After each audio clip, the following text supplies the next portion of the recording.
6:30. We'll get started. I'd like to call this meeting of the Woodstock Village Board of Trustees to order. The first item on the agenda is additions and deletions to the posted agenda. Eric, do you have anything? I don't have anything, but I believe you have the permits. Yes. Trustees, do you guys have anything? No. Okay, I've got a couple of things. We have a permit from the PTO from West and Prosper Valley for food on the green. You all have that. She thought she sent it in and I've forgotten. So let's add that with all the other permits. And then just under the food foliage discussion, just as part of foliage, I wanted to talk about village cleanup and setup and that sort of thing. So got that. Anybody have any objections to adding that? No objection. Nope. Okay. And one more thing is I'd like to move the voting on the parking ordinance to right after the village public trust funds report. Is anybody object to that? Potential vote. Thank you. Everybody okay with that? Yep. Okay, we'll put that after the village public trust fund vote. Okay, anything else, No, I'm Frank? Okay, good. Next we'll move on to citizens' comments. There is a 3-minute limit for all citizens. Are there any citizens here or online who have comments? Yes. Hi. My name Just a minute. Nicholas. I know you want to time me, but nobody else. I know that's what happened last time too. I'll let you set your time up.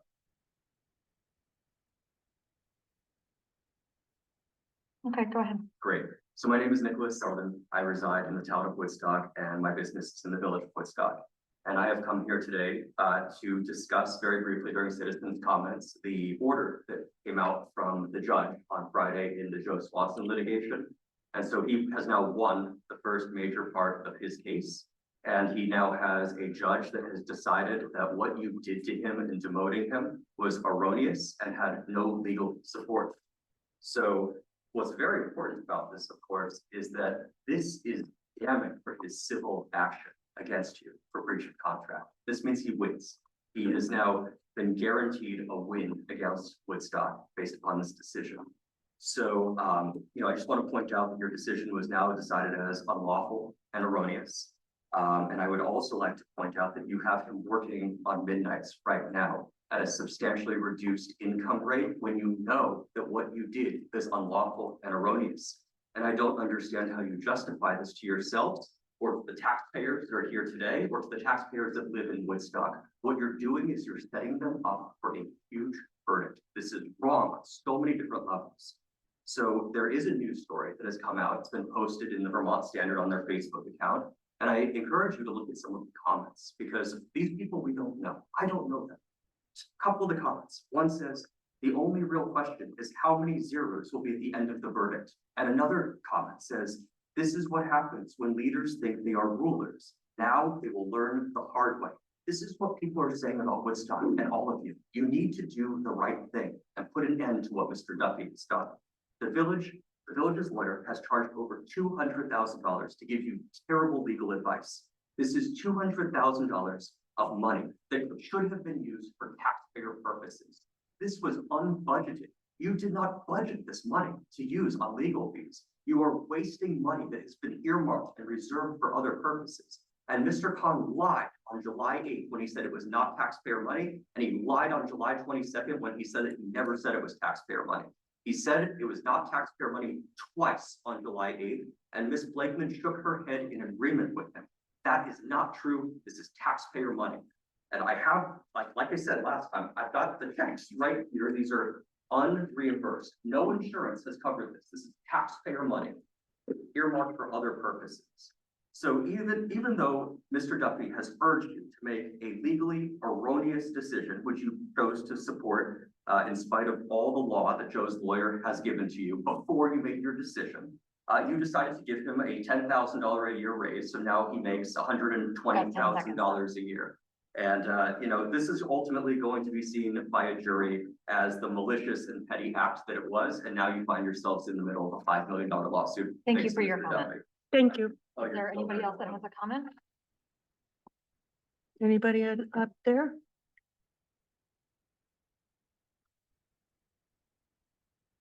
Any other public comments? Okay, then we'll move on. Next item on the agenda is reports. First is the manager's report. Eric? Yeah, just two quick things. One is we have a new person hired for the economic development director position. They're gonna start on September 8th. The name is Abby Sherman. They come from Kilton, the state before that, and then I believe Bethel before that. They worked in economic development for the state as well, so we're very excited for what she can do.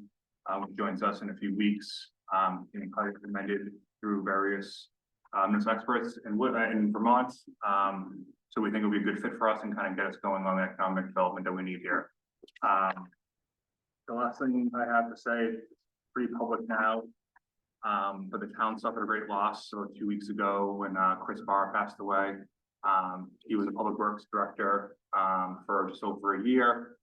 Worked for the town for 6 years, 8th generational Woodstock resident in the same section. I don't much to say besides it's been a very sad 2 weeks here, not only in the public works department, but also in town hall. Chris would come through probably once a week and kind of just brighten the place up with his jokes, his laughter, his way of being. We all miss that these days. We're trying the best we can to keep things going internally with public works and kind of in town hall as well. But it's a great loss. I mean, my thoughts are with his family, his father, his mother, his girlfriend, his daughter. And if people are interested in helping out, please reach out to me and we'll connect you to help you out. That's what I have. Thank you. Oh, so I should say there's a celebration of life scheduled. I wanted the date right. The The 23rd. 23rd of September, South Woodstock Fire Station. I believe it's 11 a.m. to 2, but I'll confirm that as well.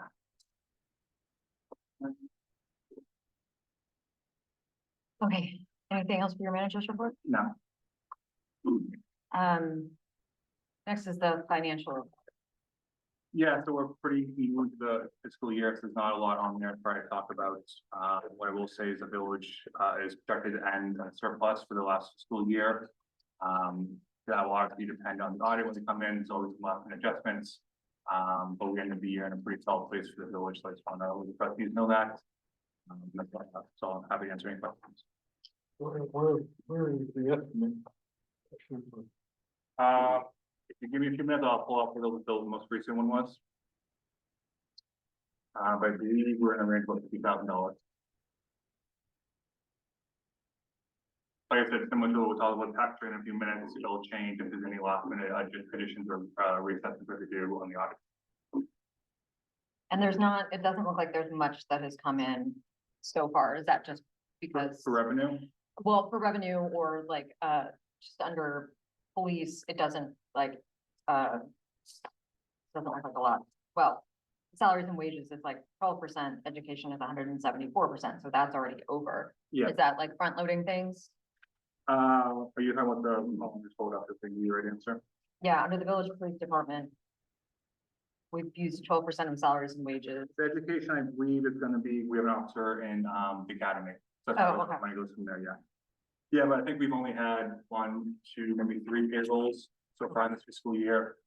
We haven't reconciled any revenue yet, so that's why the revenue's not there. We haven't sent any tax bills out, so no taxes for revenue there as well. So you're not gonna see any major trend probably until September, October, once there are students under our belt.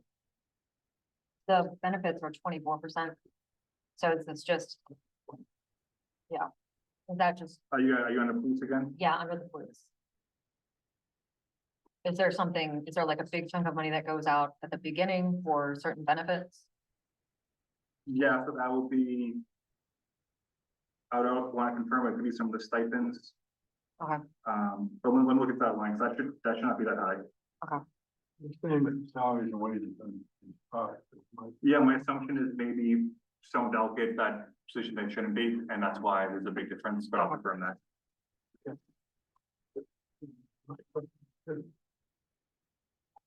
Any other questions? Frank, any finance questions? No. Thank you. Anything else on finance, Eric? Not my end, no. next item is the police report, the interim, chief is not here Yeah, he tonight. had a busy night last night. He was up working till about midnight last night on a certain situation. It's also his son's birthday, so he asked if he could not attend tonight. Okay. But Michelle Sutherland's here that has the update he would have given. You wanna?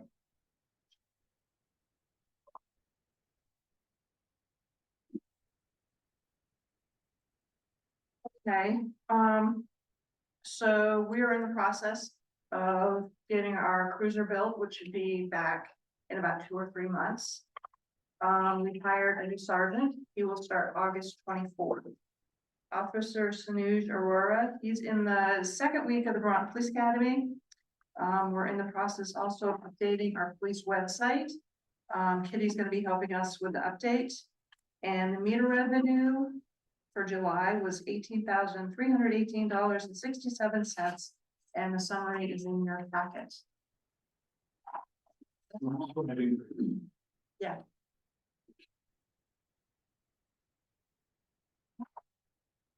And are you seeing because you're looking at parking all the time, are you seeing any differences? Are you seeing anything It's unusual? going up. Okay, It's going up every month. It goes up a little bit. We're compact. I mean, it's the same as, Yeah. last year at this time, pretty much the same, so. okay. And are you seeing extra violations or anything? Or it's All pretty- about the same. everything's pretty standard. Okay, Same. thank you. Anybody have any questions? Thank you. Thanks, Michelle. Thank you. Moving on. Now we're gonna move into our votes. The first item on our agenda is the Zach's Place Turkey Trot Parade permit. Nor Junior, I assume you're here for that. Can you come on up and give us your name, even though I obviously know it? Both of you, everyone. That's you. The newbie, we love it. Norm Freitas, president of the Back Place Board, And Beth Robinson, Executive Director. and we're here to, we applied for a permit for the turkey trot. Nothing has changed. Well, actually, I shouldn't say that. No dogs, and that went well last year. I mean, we can't control the Occasional, but the yeah, spectators, but we can control the. I did Yeah, notice that's a difference. Yeah. Yeah, I did notice a difference. The And- crowd was calmer. And I will meet with Sergeant O'Keefe, a week or two before, and talk about where we're having traffic. We doubled our traffic, control people, Okay, our volunteer traffic. And that really worked out, I think better. It just was, it's pretty busy when you have 1,500 people running around. Ran very smoothly. Yeah, it did. It ran smoothly. And the other thing that really helped was we got permission from, the East End, from Ottaquichi, the Ottaquichi Health Center and the Masonic Temple, Billings Farm, the Rec, the Country Club. Mill and- Building. And Mill Building. So we have parking there and we're advertising parking there. So We That's put great. signage up that we had parking. it really did help a lot with the congestion right around by the green. We don't allow anybody on the green, on the inside of the green. We cone that off first thing in the morning to try to keep that to the well. Good. Other than that, same, and about this same amount of people that you usually have? we hope, They're starting to sign up already. they're signing up already. Oh, good. So I should expect emails like every 3 days, Oh, yeah, as usual. yeah. The That's note, the second best thing about the turkey trot. Yeah. It's the last email you're gonna get. so many. I love it. I appreciate it. The one thing I see here is that we need an updated COI. Yeah, the insurance, we, Might, I thought you I found it. thought we got. We I did thought I get it. included We have, One So- year, one of the yeah. years dated 7/19. 9/6. Oh, no, it expires on the September 6th, 2020. okay, well, we have one, we will get it. Okay. Yeah, we had we talked about it, and I know it's, That's Yeah. what I thought I sent it to Kitty. Okay. Yeah. Yeah, a lot of times they won't send it to you until your old one is expired, so you might just wait. oh. But- Maybe. Yeah, but as long as it gets indicated. Yep, we'll have it in kitty. Okay. I'm pretty sure we do. Okay. I would make a motion that pending the, stated COI, we approve the High Place Turkey Trot, application as presented. Second, is there any discussion? Frank? Are there any public comments about this issue? No? In that case, a motion again? Well, motion to pass it. Go for it. I made it. Yeah, okay. All in favor? Please second. Okay. Aye. All in favor, say aye. Aye. Any Aye. opposed? Motion carries. Do you want to copy of either of these, the list of the parking? Oh, yeah, I mean, yeah, we'll take it. Yeah, absolutely. And I don't know whether that got. It did not, but we'd love to have that. Yeah, yeah, that can go to Kitty. And I'll get the other. Awesome. Okay, Thank you. thank you, guys. Good luck. I'll sign up early this year. Next item on the agenda is the Green Bunny use of the green. Jess, are you here? I'm here. Hi. Okay, can you let us know who you are and where you're from and what you're asking us? Yeah, so I'm Jessica Kirby. I live in Woodstock. My business partner and I'm not sure if she's on, started the Green Bunny, which is a cold pressed juice business. We've been selling at Market on the Green, which has been going really well. And we were hoping to set up in the green for several weekends during foliage. We're kind of open if there's preferred times. We thought that mornings would be better, just based on the fact that it's cold pressed juice, and we would probably also have granola bars and granola, which is just more of a breakfasty thing. And so our setup would be basically what we have at Market on the Green, which is just a simple white tent with our sign, a table. We have a few coolers that are behind the table for the juice. And then we have like a little chalkboard sign, which we could or could not use, if there's any feelings about that. And we were thinking, I think I wrote down the hours, but we were thinking something like 9:30 to 12:30, or could be shorter, could be longer, depending on your feelings. We're sort of open to what is preferred. And it looks like, so we have your COI. Did you pay the application fee yet? Yeah, we paid it online. I think Candace did that, so she probably has the receipt for that. That's fine. Just want to make sure. Yeah. Okay, so, trustees were, obviously this is part of our conversation about food during foliage.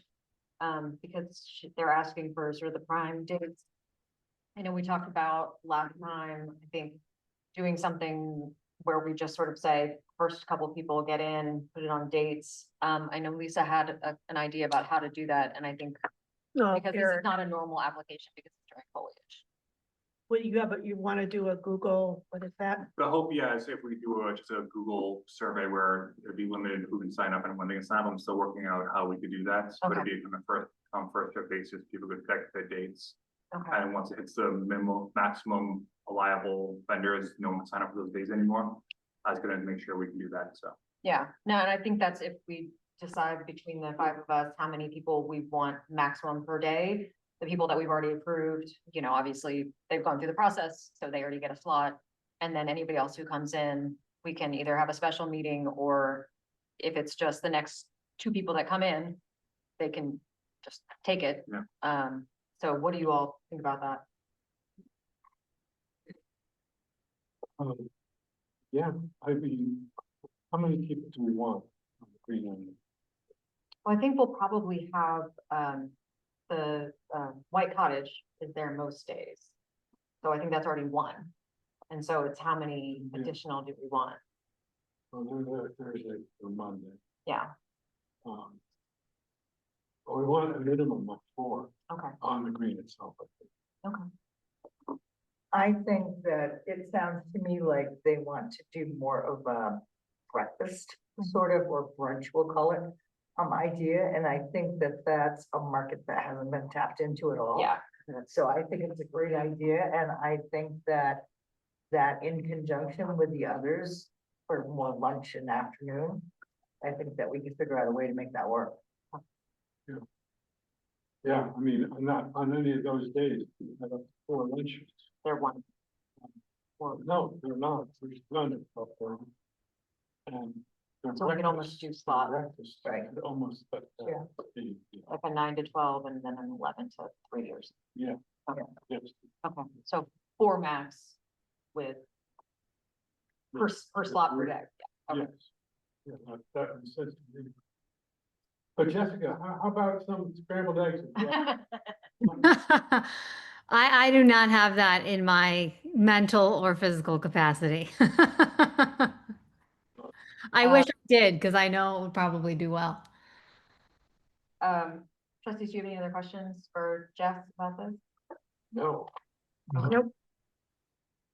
And you're bringing, you're taking all your trash and recycling with you. So. Yep, And you are plugging into, you need electricity, is that right? we do not. You don't, They okay. don't. Oh, they don't, okay. Which makes it easier. Yes, it does. Okay. Sounds good to me. Yes, I move that we accept, Green Bunny LLC on the green, tentatively at the dates they requested. And, times and under the conditions that are in their application. Second. okay. Are there any public comment on this application? And I think the one thing that we need to also figure out is the fee, which if we want to talk about that more later during the foliage conversation, because since we need food, we traditionally don't charge them the normal green fee because we are in desperate need of food this time of year. So we'll talk about that later in the agenda, and then we'll make sure that Katie can follow up with you about, Okay. whatever the is. Okay. Thank you. We need to vote. You can vote yes. Make a motion to approve. Motion. Let me get a second. That was a motion to go into the vote. Anyway, go ahead. You to accept it. Okay, Yeah. second, Second. all in favor, say aye. I, Any opposed?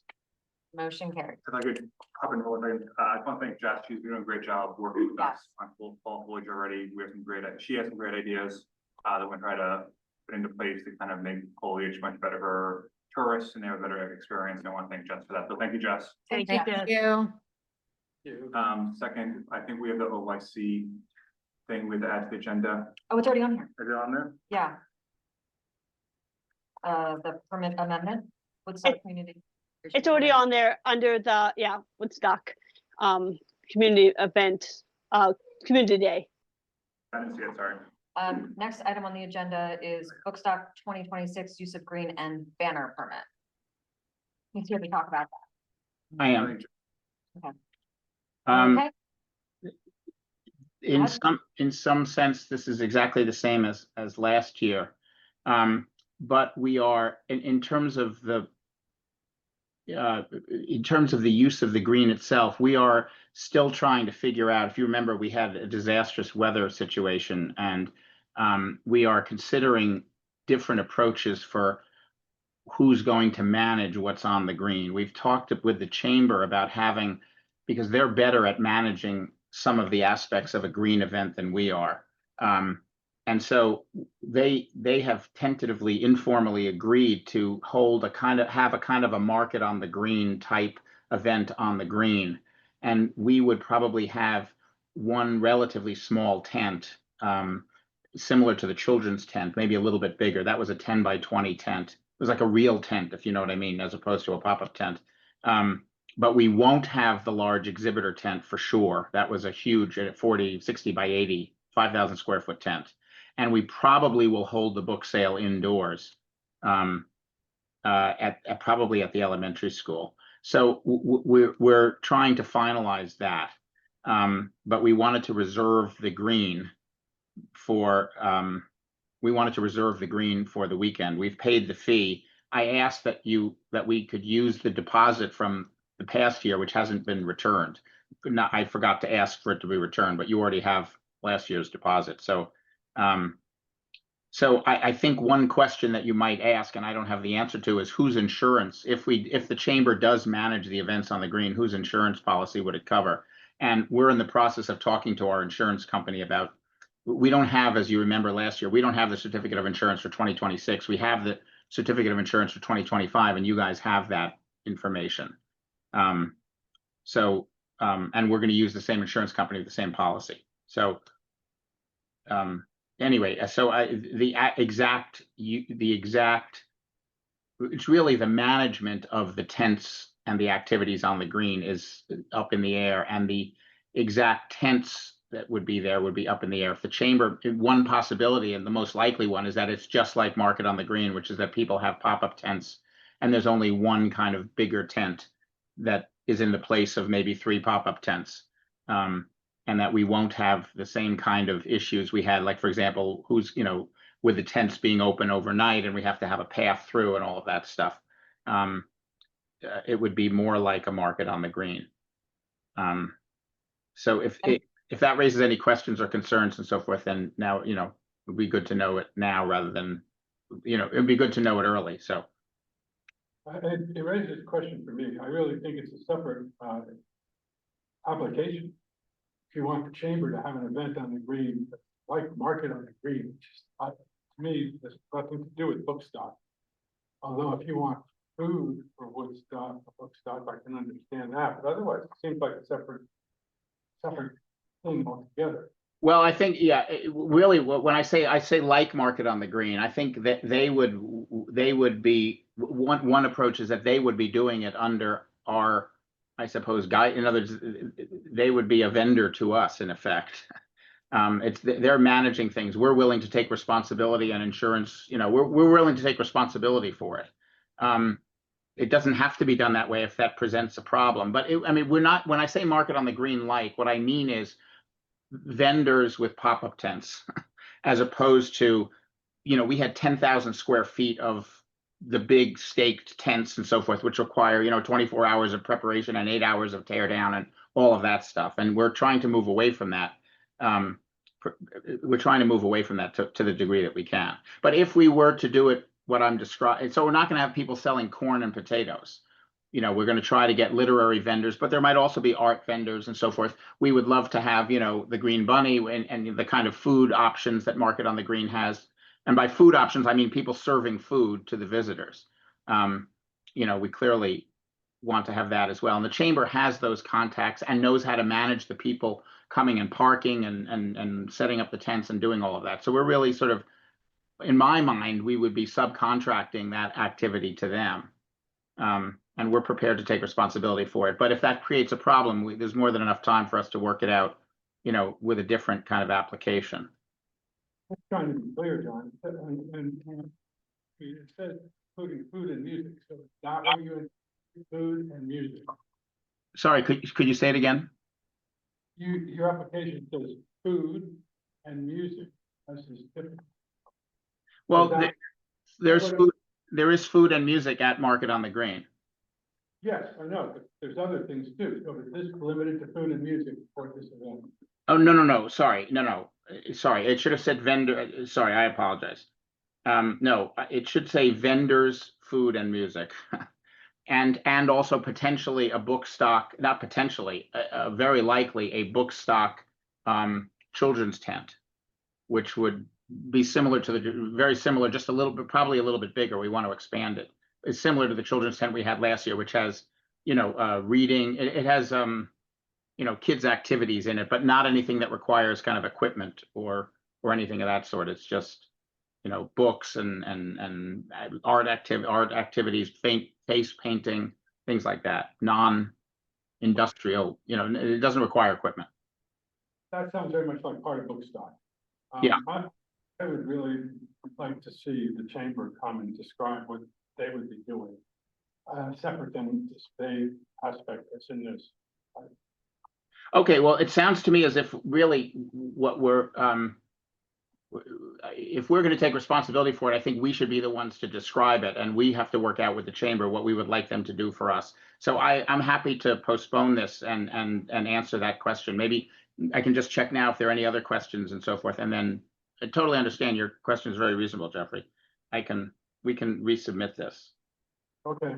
Is it okay? Does it present a problem if we were to subcontract, so to speak, the chamber, and that we were the ones responsible and so forth? Does that work, or does that work? Or if not, what would be a better approach? I would prefer that it come under one because, because I think it just makes it who is the leader, you know, when we have questions, it's book stock, not who is it. And then, and honestly, I think that this is also just a really great example for all of us of two organizations coming together and partnering for something and joining forces and resources, which is helpful. Because we only have so many people and resources. So I like the idea, but I'm with, Jeffrey about like, let's just get a little bit more detail so we know what we're talking about. Well, and you want clear lines of responsibility. Yeah, I mean, if you're making the permit, you know, we want to be able to say, John is our contact person, and it's not Lauren over at the chamber or whoever it is. No, I understand. No, that's reasonable. Okay, good. Are there any other questions about the? So would it, would it suffice if they come back and say they want 18 vendors on the 5 food, 5 music, Yeah. 5 self snacks, and then it doesn't matter who runs it, is that what you would prefer, just to know what? Yeah, I think just knowing what it is, because if it's not exactly I get the idea of like, there will be food, there will be people selling tchotchkes, whatever. And that the chamber knows how to do that, but will it be like that? Will it be something different? Where is there gonna be like 18 places selling food? Will it be 3? Well, and I know you can't answer all those questions this early, but just get a sense. Okay, no, yeah, that's fine. That's perfect. Okay, good. So we'll come back with with that, with exactly what you said. And in addition to that, if all of those things, so is everything happening Friday through Sunday? Or is it just books on one day and then the food and all the other stuff is just on one day? No, I think it's likely to all be on one day this time. Okay, so if it's Friday through, so your Friday and Sunday are just for setting up and breaking down? Yeah, this was not fully. This was a mix of last year's application and the new ideas, and it wasn't properly implemented. To be honest, we still haven't. I didn't anticipate these questions. They're good questions. We haven't precisely decided. Bookstock is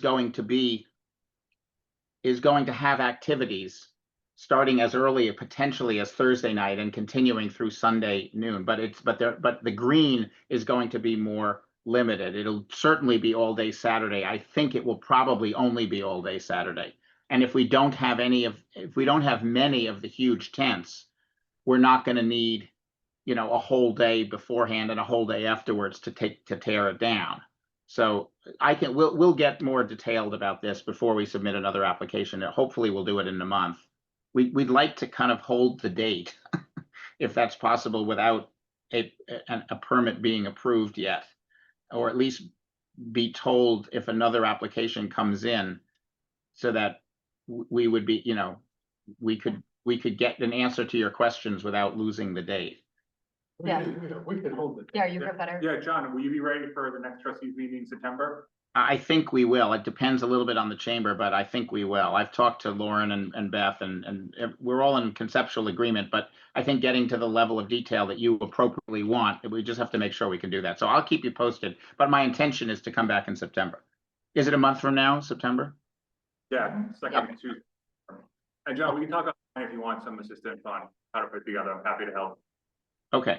All right, that's great. Actually, would it be appropriate, no matter what the answers to this question is, could we do well, the same thing is true for the banner. We definitely want the banner. Yeah. So I don't know if you want to handle that now, or we could handle that next month too, as long as we don't lose the banner. Yeah, we can do the banner now. Okay. Motion that we allow the banner for the dates indicated for, Could I just, I mean, if you're approving the banner, you're basically approving the time period for that. So yeah, So you- that Okay. approves, yes, that would be Okay. fine. It's just the details within that time. Okay, If their date changes, they can come back in. yeah, that's what I'm. Our date is not changing. We're locked in. We've got authors locked in, and we've got hotels, and the date's not going to change. I mean, the weekend date. I mean, we said 5/8 to 5/15. I wasn't sure whether the banner. I thought you have like a regular start and stop for 1 week. So I don't know if I have the days exactly right, but the week before Bookstock. The week before, that would be the correct. But we're not changing Bookstock. Bookstock is going to be the 15th, the Friday through the Sunday, the same basic weekend we had it this past year. So then it would be 11th through the 18th, because we usually put new things up on Mondays. So that would be Monday, the 11th through Monday, the 18th. Correct. Thank you. I didn't know when. So we'll I change. Seton, I have his dates locked into my color coded calendar. So John, you're locked in with me. I have your dates saved, so you're good to go, at least on my end. I have your dates saved. No one's gonna take your spot for the banner or for that weekend. Well, we're moving the banner dates. We're moving the Oh, banner date. Oh, okay, sorry. Yeah. My motion, the 11th 18th. to 11th to the 18th. Oh, sorry, I didn't hear that. You know, it's a lot easier to work with Kitty directly than it is with all of you guys. If we could just have her just make these assignments on her color coded calendar, right? Sorry, we're trying to live up. But I Okay. second it. is there any public discussion about this issue? Okay, all in favor, say aye. Aye. Any opposed? Motion carries. Okay. Okay, thank you. And I'll be back. I think I'll be back in September, and thank you for the questions and the feedback. Kitty, can you go ahead and just add them to our agenda for September, please? Yep, I will. Thank you. Thanks, everybody. Okay, next item on the agenda is the Comedy Fest banner. Is there somebody here to talk about that? But it's for July. Yeah, hi, no, this is Matt Vita. So we do the film festival in July, and we did do a common application. So I submitted on July 3rd to Kitty an application. We do the film festival in July, which just wrapped out, and then our sister festival is the comedy festival, which this will be our 4th year in December. So we submitted one payment and one application. Okay, so, but we're not doing that because it's passed. So No. That one's done. He's doing. yes, that's what I was saying. They're doing Yeah. they're doing the December banner permit for the it's on. There you have all the information right there. Okay.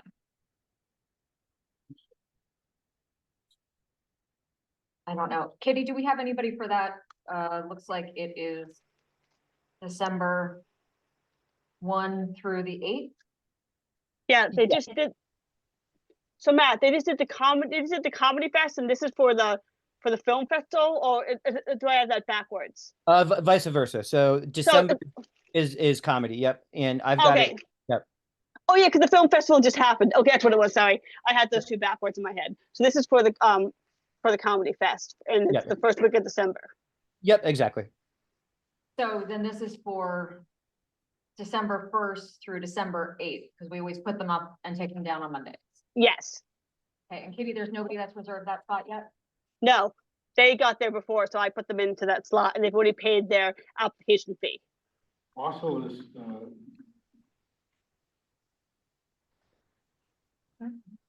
Yeah, the Wausau ban is the next week. We're Yeah, for the Wausau 8th. ban. through the- Yeah, Wausau banner is like the 12th or the 13th. I don't have the calendar in front of me right now. Without my Yeah, without- we usually do our event the week before Wausau. So I believe Wausau is the following week. Okay, trustees, do you have any questions about the banner? Nope. Okay, move that we accept the Vermont Comedy Festival banner with the dates December 1st until the 8th, 2020. I second it. is there any public comment on this issue? Any further discussion? All in favor, say aye. Aye. Any opposed? Motion carries. Next up is the Scoops sidewalk permit. Is there anybody from Scoops? Oh. Okay, come on. Scott Smith with that Scoops. So I'm applying to do the same crowd control that I've done over the last few years. From 9/18 to 10/27, and we generally only put it out if the line goes out the door. And so if it's a rainy day, we don't do it, such and such. Last year, we instituted a maze inside the building to try to keep the line inside more, so that helped a little bit. And we placed the I'm really careful now to place the base of the crowd control post inside the joint in the concrete, which keeps it the right distance. So as long as those are over there, it's pretty good. And then we put a sign at the end saying we do not extend the line down this point if it does, so people just come back. So basically that's what we're trying to do. Yeah, and hopefully we'd rather not have to go out there to get people through past it. Try not to do it. It worked well when we had it. Yeah. And it looks People like, seem very happy. it looks like you've got at least 3 feet between the parking meter. Mhm. How with this? Yeah. What's the 7.5? Is that it's 7.5 long? I think that's I mean, so the whole width The of the width of the sidewalk, okay. so, yeah. Oh, so this is the 3 feet from the parking Yeah. meter. Okay, yeah, because it's got that wonky thing. Yeah. Okay. And we've got your certificate of insurance. Oh, and it goes till next year, so you don't have to. Trustees, do you have any questions, Frank? Nope. Thank you. Make a motion to accept the, stuff scoops. There is that kind. Oh, yeah, we'll do comments after, yeah.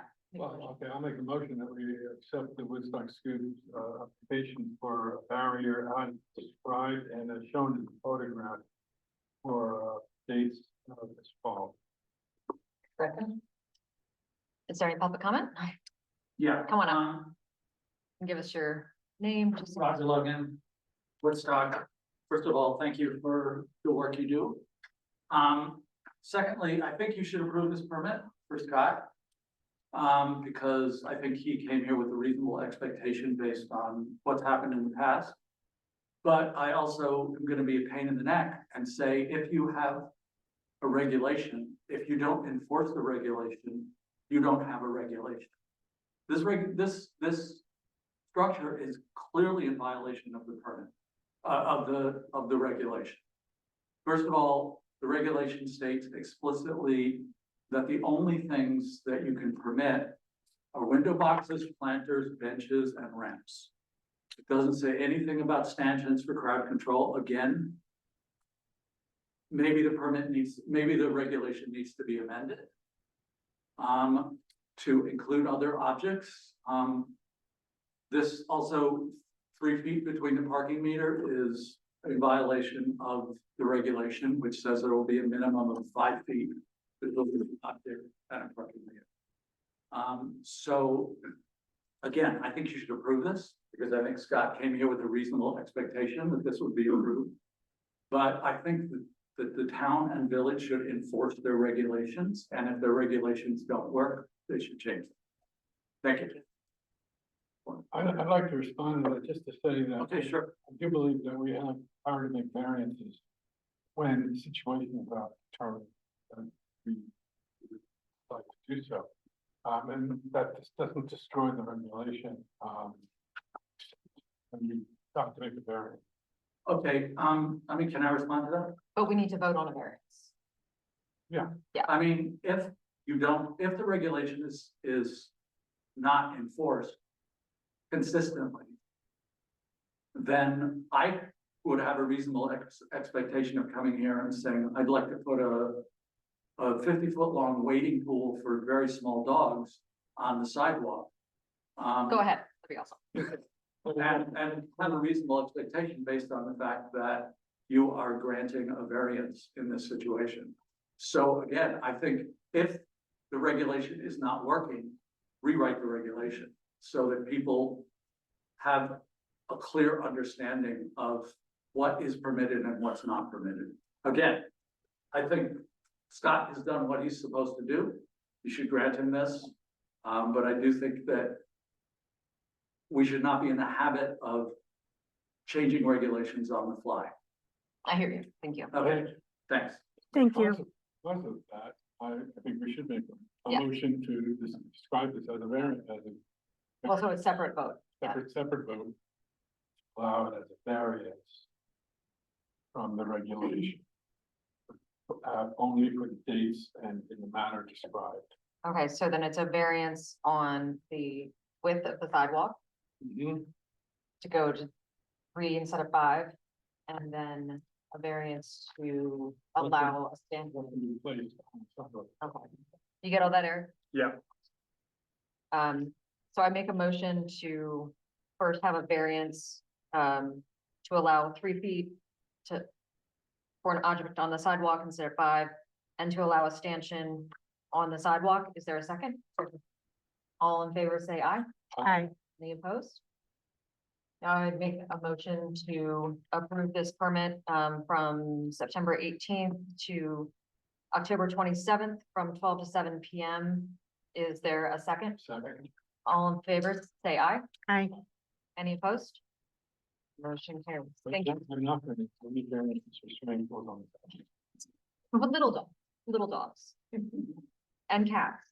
Who's the waiting for, not important. Thank you. Thank you for bringing your point up.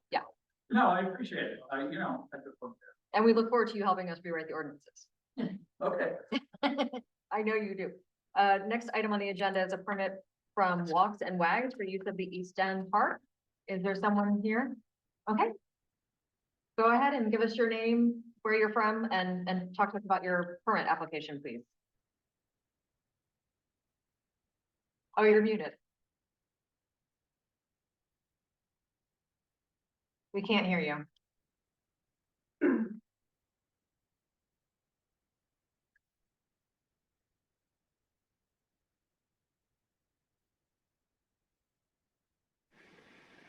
Can you hear me now? Yes. Okay. Yes. I'm Hazel Bordeaux. I'm from North Pomfret. Walks and Wags is my dog walking business that I run with a few friends. And we had the idea to have a fundraiser for Lucy Mack.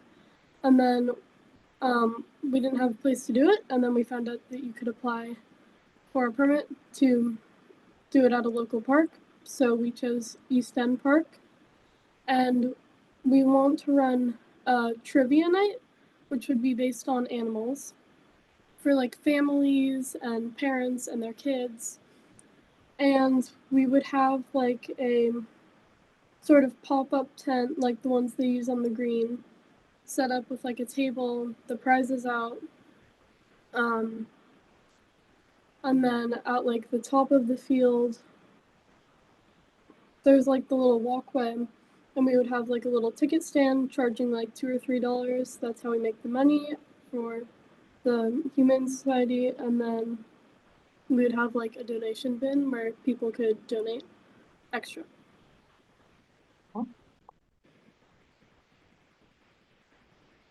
And I see it says certificate of insurance, will be covered by the Friends of East End Park.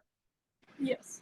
I've been working with Emily Friedman to work on that, so yeah. So we need to get that from her. And how many people do you anticipate? I'm sorry, I can't hear you very well. Sorry, how many people do you anticipate? 30 to 60. Not super big.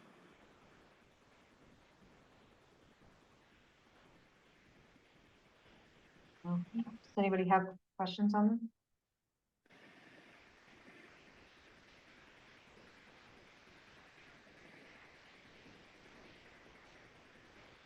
I think my only comment is just where on the map you've got the tickets set up. I would say it looks like it's in the parking. So I recommend it not be in the parking. Maybe put it up next to your tent at the bottom or over in the pergola. That way that you're just away from cars. Yeah, okay. Yeah. And you know that with tents, it can't, there's a rule that it can't go into the ground because we've got, what's it called? An irrigation system. Yes, okay, yeah. I don't think I have any other questions. Do you have any? No. Frank, do you have any questions for Hazel? I do not. Okay, Eric? I would just say, if they're aware of the fees, if they're asking for the fees to be waived, East End Park has higher fees than the green. So you're talking right now, $100 for an application fee. And then $100 for nonprofits, for up to 50 people, so you know, $30 right there, and then I believe the security deposit as well.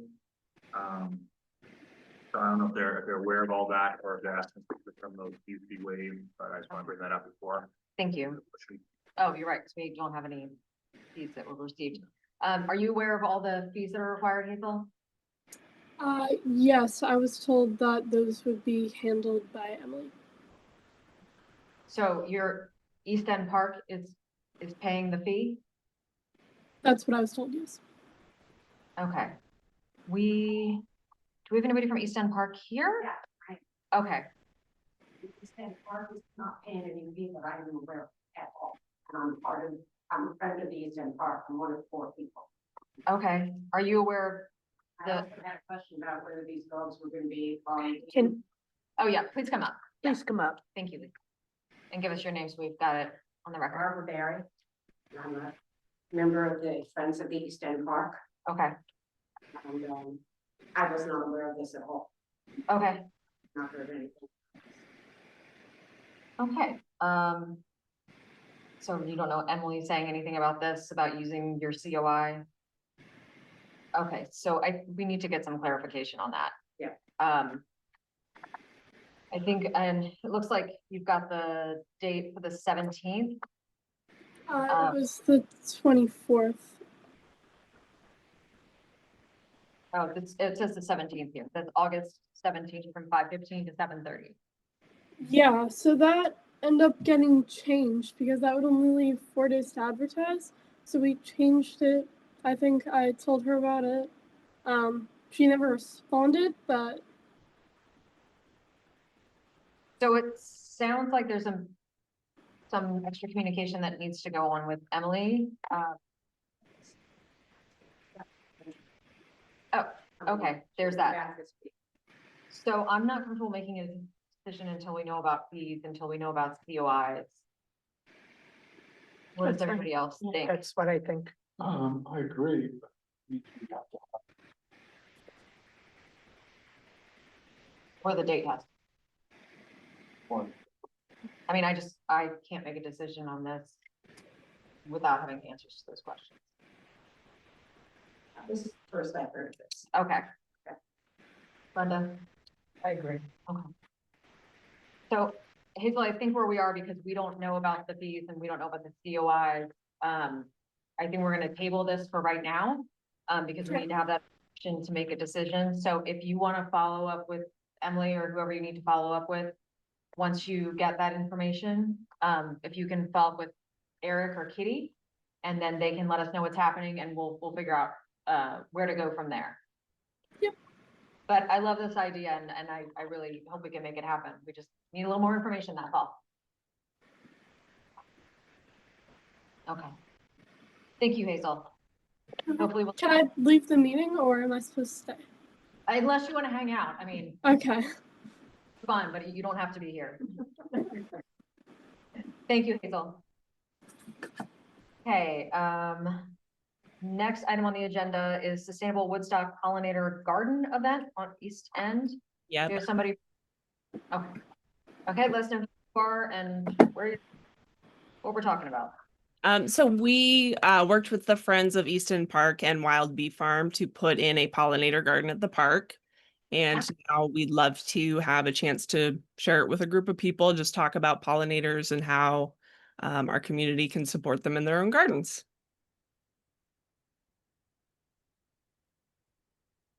Get up this is the 28th of August. Yes, 6 to 7 p.m. is the event time, with a little buffer on each end for arrivals and departures. And then we're thinking only probably 10 to 30 people, so pretty small. And there's no infrastructure that you would be setting up, tables, chairs, tents? No, we'd invite people to bring their own camp chair if they wanted, or a picnic blanket, something like that. But no, we don't even plan to bring a table or anything. Okay, and it looks like we don't have a fee or a COI. You should have a COI from our previous event. It should cover us for the year. But for the fees, we were just requesting to have those waived if you guys were open to that. Since we worked to put the garden in, it'd be lovely to have a chance to share it with people. Kitty, do you have that COI? It's attached to the. It's attached. Oh, it is? Okay, my bad. It's on there. Okay, sorry about that. That's my bad. No worries. Just get up to it. Okay, we'll go till the 2026. Perfect.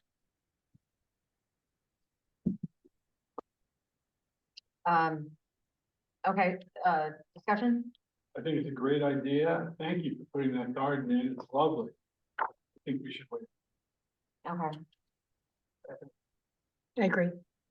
completely or just some? Completely. Okay, Frank, what do you think about waiving the fees? I'm okay with it. Okay. Okay, in that case, I would make a motion to approve the application for using East End Park on the 28th of August from 6 to 7 PM. And waiving the fee because they're the people that actually put in what they're talking about. Is there a second? Second. All in favor, say aye. Aye. Any opposed? Motion carries. Thank you, Heather. Thank you. Thank you. Next item on the agenda is the Woodstock Community Celebration Day. It's a permit amendment. Going back up. And give us your name one more time. Just cause. Barbara Barry. I'm the Friends of the East End Park. Okay, and you can talk to us about the. There was a request sent in, I believe, from Durham, Mhm. to be able to serve alcohol at the start of the community celebration. Moving on Sunday. And it's moving it down. It's going to be, it's going to be roped off, it's going to be down at the bottom, we wanted to wait where we have, actually, one of the kids who sells hot candy. Okay. So we decided we did not want alcohol up into that area, wanted it down below, plus it's often advantageous because people in that area can also enjoy the music.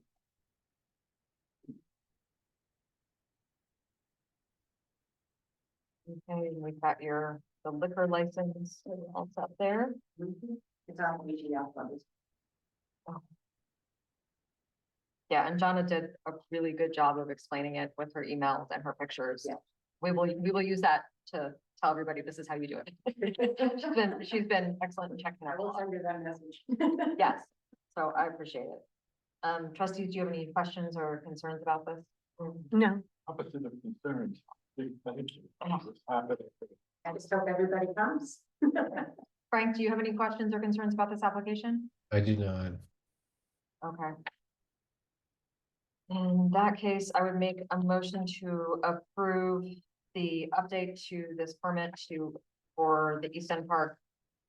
Friends of East End Park to allow the alcohol to be set up by OYC at the bottom of the hill as presented in the permit. Is there a second? Second. Are there any public comments about this permit? Cotton candy and liquor do not mix.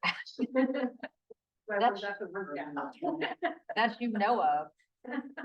Never tried it. All in favor, say aye. Aye. Any opposed? Motion carries. Thank you. Thank you. Next up is the Village Public Trust The Fund. PTO permit. The what? PTO. Oh, the PTO permit. Thank you. Appreciate it. I even wrote it in here. Next is the PTO permit. Sarit, I think you're here to talk about that. Hi, everyone. I'm Sarit Werner, and I am the new PTO president, and I am understand that there's been a tradition of bake sales during foliage. So I'm not exactly sure what kind of support I have on the PTO this year, but I wanted to talk about getting a permit for Saturday, September 27th, Saturday, October 4th, and Saturday, October 11th. Thinking 1 to 3 on the green with a table and chairs, selling bake sale goods for the sole purpose of fundraising for after-school clubs and our children at the Woodstock Elementary School and the Prospect Valley School. I'm not sure how, if I, what kind of support I have for those 3 days. When the fee has to be paid, if the fee can possibly be waived.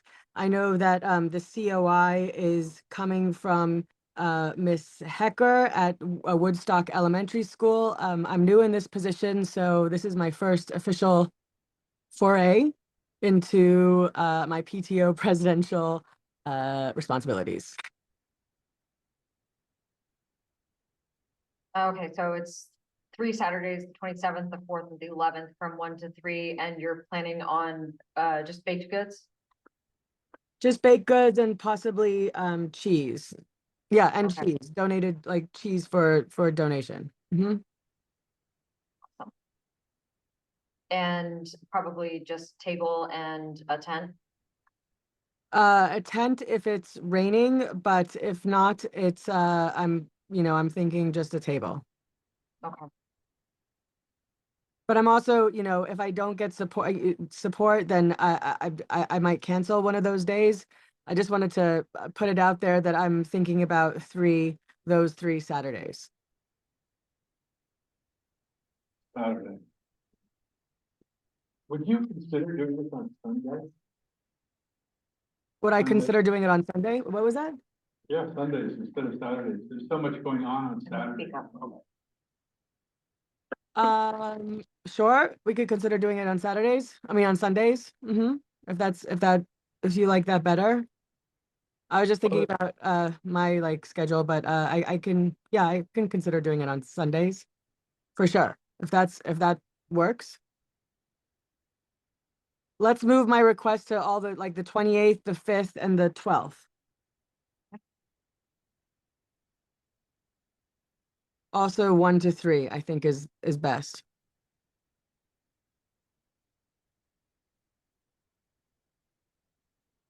Okay. Trustees, do you have any other questions or concerns for Sarit? Frank? Nope, thank you. Okay. Then, and Sarit, I don't know if you heard in the beginning, but we're gonna be talking more about food on the green during foliage later, so we're gonna be talking about the fees, because we usually do fees a little differently on the green during foliage, because we are in desperate need of food. So, oh, I thought we put this, they wanted it on the green. Oh. No, yes, I do want it on the green. Yes, she wants it on the green. Oh. Yeah. So we'll have Kitty or Eric follow up with you on that piece, Sure, on the fee piece. on the fee. Obviously, we need the COI, but we'll have them follow up with you on the fee from whatever we decide later today. Or Yeah. later. In the- Yes, Okay. I just wanted to plant some seeds and just get the motion, get it rolling. Sounds good. And Seton, I have the COI from Tiffany. She sent me the new one for the Mountain Valley Supervisory Union. So she's good for we're good for the whole year for any events that they have. Okay, thank you, Kitty. I would make a motion to approve the application from the Woodstock and Prosper Valley PTO to sell baked goods on September 28th, October 5th, and October 12th on the green. Is there a second? All in favor say, I'm sorry, is there any discussion from the public? All in favor say aye. Aye. Any opposed? Motion carries. Thank you, Sarit. Thank you, Seton. Thanks all.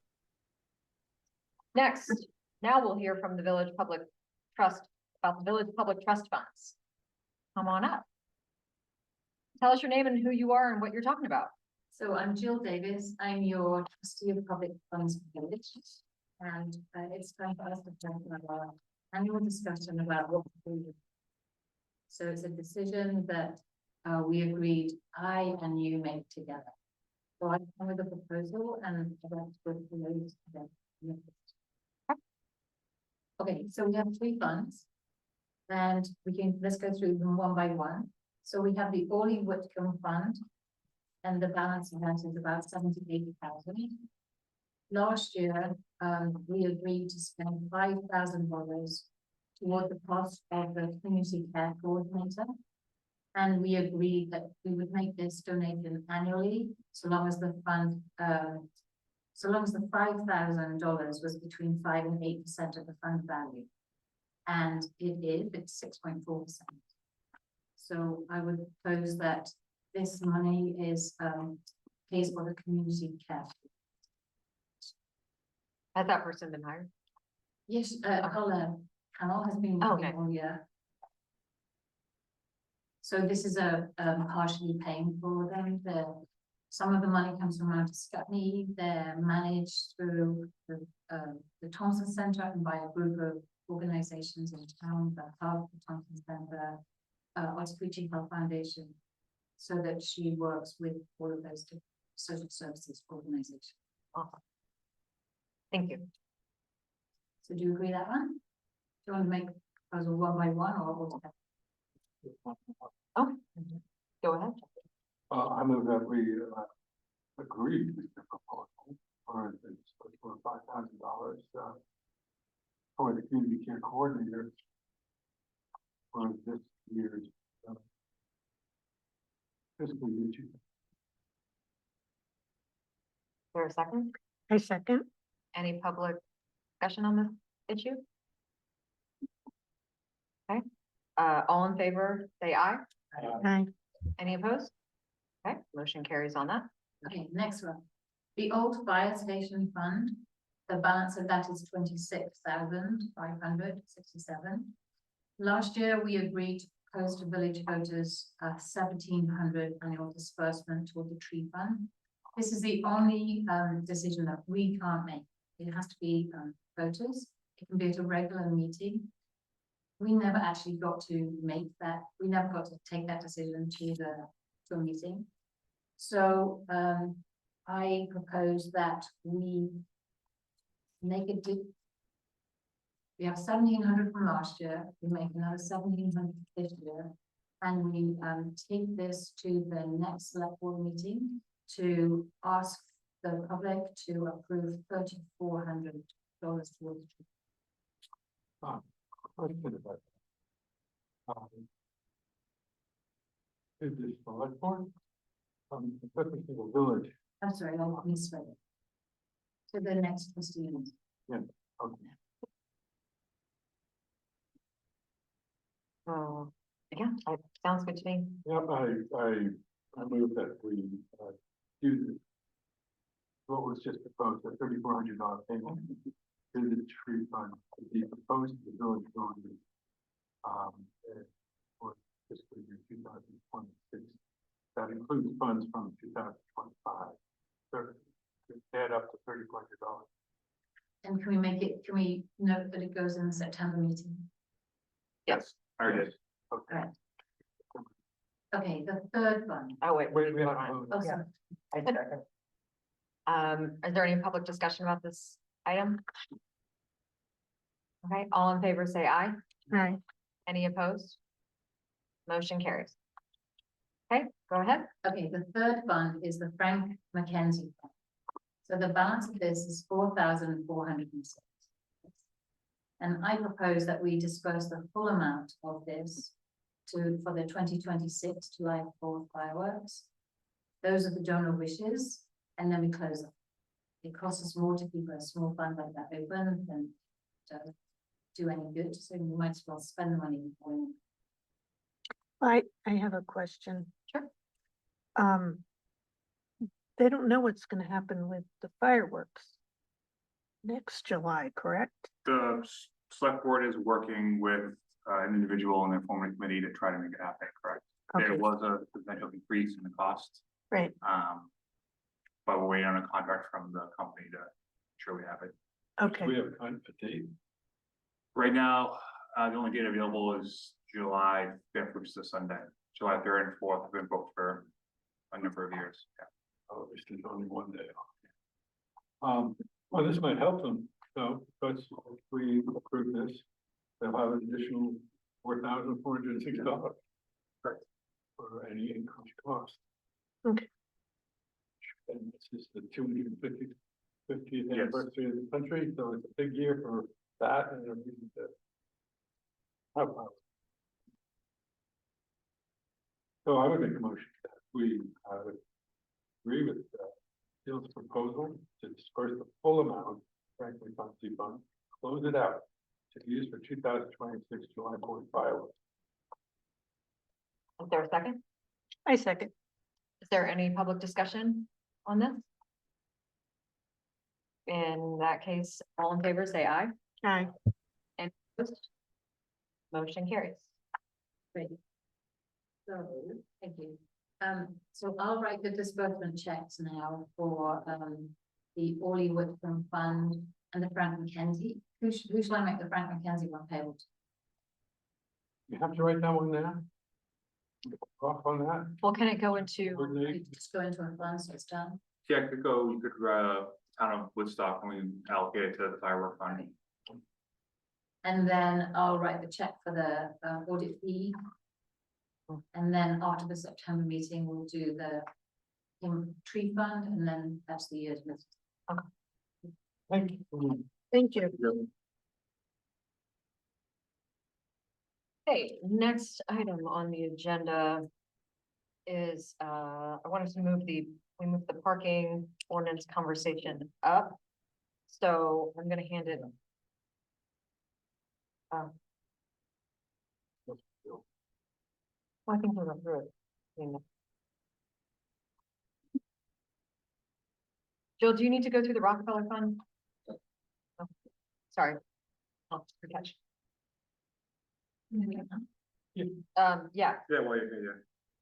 So do you all have this in front of you? Yes. Yeah. Okay, so I'm Jill Davis. I live in the village, and this time I've got my hat on of a member of the investment advisory.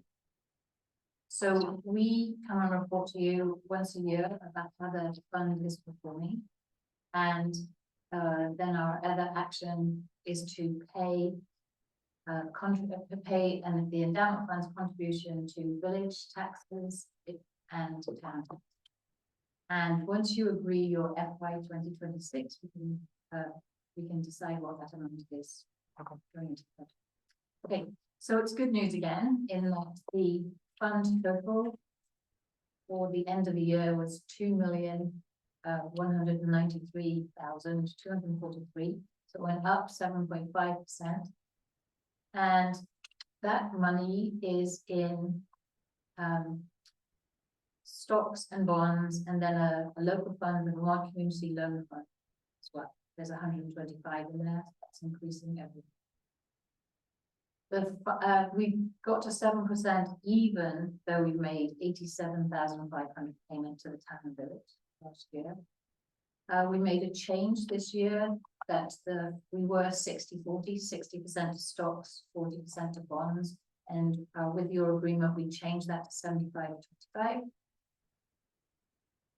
So 75% are in stock and 25% in the bonds. And all of that money is invested in low cost Vanguard index. And you can see on the graph that those funds have just performed like the market, which is what we chose them for. Everything's been in 1%, within 1%. Stocks and bonds. And some occasionally they outperform. So this fund is your responsibility, so we're just reporting to you that it's all okay. Good. Thank you. Okay, next, we'll move on to the parking ordinances. Lisa, I'll turn it over to you. Hi, everyone. So there's been considerable work on this. Thank you, all your participants. It has gone through the proper channels. And we are at a point now where we have to decide whether or not we are going to sign this ordinance. There is two parts to this. There is the parking ordinance, Title 8, Chapter 3 parking ordinances. And the second one is the Village of Woodstock parking fee schedules. So there's two separate things there. We're there. So it's a matter of any discussion. I feel we're at a place, and Eric, I think you're with me on this, and Michelle, we're at a place where, you know, we're ready. Everything is correct. We think the legal words are correct. So it's a matter of moving forward from this. So I'm throwing it back. Well, in reviewing it, 5 questions. Of course you do. Okay, go ahead. I know I was joking with you. Go ahead. Okay, and some of these are just questions. In terms of the wording, do you want it given now? Yeah. Page by page? Yeah, just give All right. page by page, All right. but enlist the number that you're at. Okay, page 2. Parking limit. Well, which number is that? 8305. Thank you.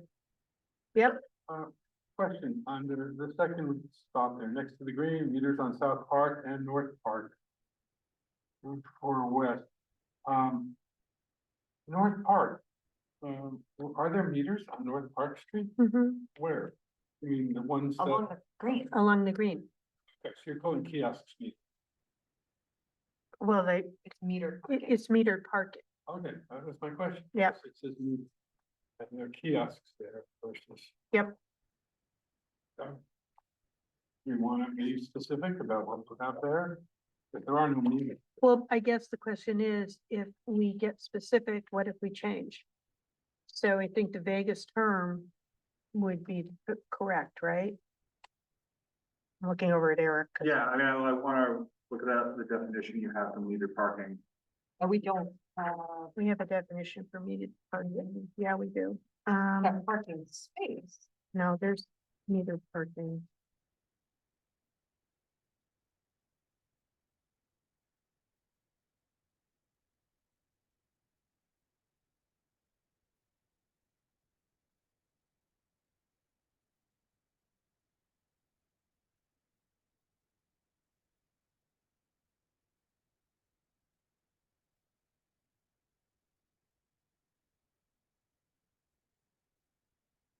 We do talk about parking payments, which talks about including but not including the types of payments and parking payment system, which does cover, and that's under 8304. So that does cover it, talking about the payment that are not limited to parking meters, parking costs. So do you want to change it? If you go back to 8304 and look under parking payment system, and including but not limited to parking meters, parking kiosks, and parking apps. I mean, is what you're saying is that my concern is, what if we don't have metered parking there anymore and we go to something else? So how do we address that so we don't tie ourselves into something? Well, my suggestion would be, we create another definition for whatever term we're going to use for any parking that you can pay for by the hour. So whether that is metered parking, Yeah, if you want to, yes, if you want to say meters includes kiosks.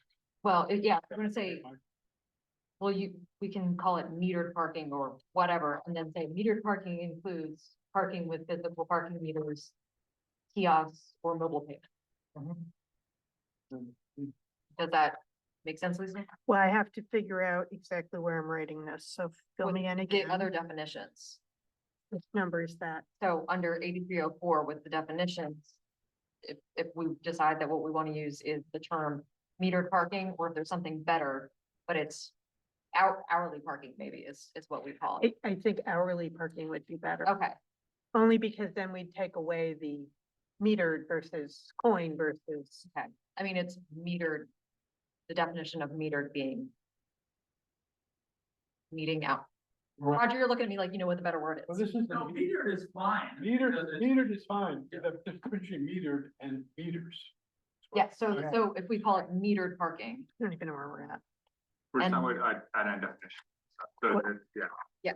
Yeah. so we'll create a definition for metered parking and say it is any parking where payment is made by the hour, whether by physical parking meter, kiosk, online payment, or any other payment Can system. you slow down for one Okay, second yeah, I'm and sorry. repeat that? So I mean, I think we can, if we're making the change, we're not gonna vote on the ordinance tonight, so I Yeah. think we can maybe get the definition Yeah. for it later, yeah, and we'll move to that. Okay. And I'm happy to work with you, and then we'll go through and anywhere that it says meters, we can change it to metered parking, so that if we do make changes, Okay, then we can do that. all right. Next, Jeffrey? Next is, there's a few lines down, 2-hour free parking on Elm Street between the last meter and Pleasant Street, and the ability to purchase full-day parking permit limited to permit. On this one? Yeah. I have no idea where you are. Here, 2-hour free parking on Main Street. My question is this, in the past, I thought that the permits were limited to businesses. Are we not, are we changing that to anybody? Or Well, talked about businesses and or. I went broader because we only have 2 right now that are out there. Only 2 people pay for that, so shouldn't we try to Cast a wider net. cast a wider net because they're actually paying? And they have to, if they don't have space, but we're actually getting, I'd like to get more than $70, $140. So I'd like to open that up because there's only $140 right now. And I'd like to see if we can get more people out there who would pay this besides businesses. Okay, well, besides businesses, there was also a thought of having an over 65 or older. That was brought up once. Yeah, well. It was talked about, but nobody ever made a decision about that. If we're, now's the time we need to discuss it, and have this in here. What are the, who can apply for those permits? I don't think there's anything in here that tells you. I'd rather keep it broad. I'd rather Because keep we it have broad. restrictions for Mechanic Street is employees, and then we've got the 2 spots that are reserved for residents who don't have other parking. So I'd rather keep it as broad as we can, especially since there doesn't seem to be anybody clamoring for it. I don't think most people know that this, Yeah, and so we need to do a good job of that. yeah, people don't know that they can buy a permit for those spots on Elm Street. And we want to make that available to anybody, or should we make it available to the older part of the population? I think we should make it available to anybody. Because the older population doesn't tend to spend 6 hours in a parking space. And if other people have already taken those spaces, you know, it's not a assigned spot, so you have to show up at the right time. People are just as happy to, I think, use the meters. I don't see this as I don't think we're doing, and I may be incorrect, but I don't think we're doing any additional favor for 65 and over when they have the options of coming in before the hours of 10, after the hours of 4, coin meters that we've made available, so it's not all kiosks. I think we give them, and here I am, I'm 65 and older, so I'm thinking that isn't really, I think that if we want to address that actual issue, we should address it at another point and not here. One discussion, I'm not that hard on this one. but Yeah, I think at thought it another should- I thought it time, should be, we should have that discussion. Limited to 6 permits and open to all residents of Woodstock. Don't we need to put something in there Yeah, about who I can think- apply? Yeah, I think it should be residents of Woodstock or employees, owners of businesses. Yes, so, yeah, I like that. Yeah, that's fine. Employees, owners, or residents. Do the 2 people who have the permit, are they residents of Woodstock? Okay.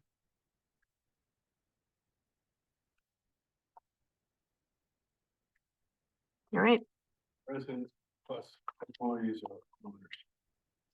Okay. All right. Next, page 3.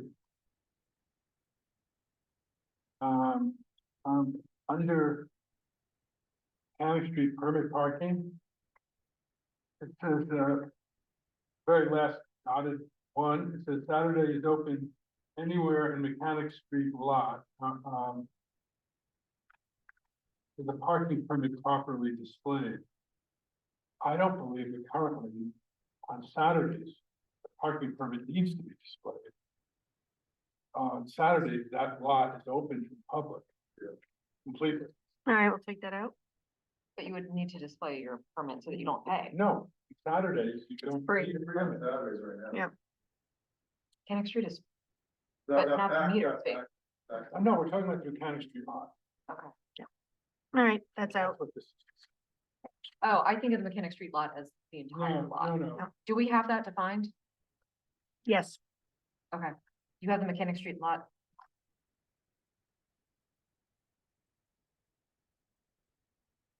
The other question I have is this might be a question, the one just preceding it. Now, currently overnight parking adjacent to the information center is prohibited. Um, and parking overnight is subject to being ticketed and towed away at the owner's expense. Why are we prohibiting that during the week? that came over from the last ordinance. Well, I think we should discuss that. I mean, maybe you want to prohibit it during the sales season. No, there's a reason why that it continued in a second. Can we define these lots a little better? Because we're talking about Mechanic Street permit parking, and then you're talking about the same space as the parking adjacent to the information That's center. different. These are different things? No, that's the one, the side that's by the, that's more easterly side, Mechanic Street permit parking space. The side adjacent to the information center, the easterly side. It's not the easterly side. Oh, it's not the easterly side. It's the side that goes up against the fence. There are places next, Brook side, not yes. the back side. Just the two spaces that are, see, this is why I feel like we need definitions for these spaces. So what, Okay, so the ones, you're talking about the ones that are parking meters, Michelle, is that what you're saying, by the brook? right there by the brook. So overnight parking adjacent to the information center, what parking is that talking about? Yeah, it's not clear. I thought it was not that next to the brook. So did I. I don't get that The being, parking spaces right behind the information center are adjacent to the information center. I would call that parking adjacent to the stream, and that's what, just two spots? Okay. Michelle, would you mind just coming up? Oh, yeah. So we hear you for the record, sorry. Can we call that and then create a definition for those spots so that we know exactly what that is? And if you want to call them the three brook spots, Michelle and I can work on that. Okay. Yeah, we'll work on that. and then Yep. whatever you decide to call them, add it to the definition All right. But section. it's not just that, my other point. Why do they have to be ticketed and towed away when it's not snow plow, way, when it's not that? And we've had some overnight parking there. Yeah. I mean, Well, can't we? there's overnight parking in certain spots. We can just remove that. Yeah. We'll just remove it. No problem. What, is there a separate ordinance about sleeping in your car? No. Okay. Actually, no. Okay. Is that a parking thing or is that a different thing? That's a police matter, not a parking thing. Well, but if it's parking somewhere and sleeping in your car, that's a totally different deal? Yeah, that's not here. Okay. Because this is all about, this isn't human. This is mobiles, Okay. meters. So that would be, we don't have any human contact in any of these areas. We should, but I'm just saying, we don't have it here. It's- Okay, I just want to make sure. Okay. Well, unless somebody has something sooner, I have something on page 5. I had something on page 2 Oh, to go back to the Mechanic Street parking lot, and I asked Lisa about this earlier, and I just want to have it clarified in here about the 16 permits that can be purchased when people, if I say I have 2 permits, I don't have to go into the lottery system every year. It's automatically renewed unless we want people to go into the lottery system every year so that it keeps bringing things up. But I think we should define whether you have a permit, you just renew it, or do you have to go back into the lottery system? You can take out lottery system because they just, Now it's just renewed. Yeah, but if there's 3 spots open, then there's a lottery, right? No, right now it's first come, it's first come. You have a waiting list. There's a waiting list. Yeah. That's how you do it. Yeah. In a lot. Okay, so there is no lotteries. And there's no waiting list. Not right now. In fact, And so so in the past, if somebody left, you would just call the next person on the list? Yeah. Okay. And then the next question on that, Sorry, do we want to get rid of the word lottery system there and that? Yeah, and then the next question on that would be, how many permits are we allowing per person? we haven't even discussed that anywhere. Okay, It's never been discussed and it's multiple companies have multiple permits there, like Farrow's has 4, 5. So we've well, but never, at some point, he won't, they won't, right? So like, Right. if we're future proofing this ordinance, we can make a decision now that we want to keep doing that, or we don't want to keep doing that. Because if parking is gonna remain something that is at a premium, like, it would be weird if somebody came in and was like, I want all 16 spots, like How that. many does Sarah have now? 4? Yes. So why don't we add in there a maximum of 4, so he can retain that, maximum 4 to anyone. You could always grandfather them in too, in the future. Yeah, but so he wouldn't lose anything. Why don't we put in there that a maximum of 4 for any business? does anyone else Any have one more than 4? I mean, I think in the future, like, I'm okay grandfathering in somebody who currently owns things and can continue to renew them, but if what we're doing with zoning and all these things to get more people to live here, to get more businesses, there's gonna be more of a demand for especially employee parking.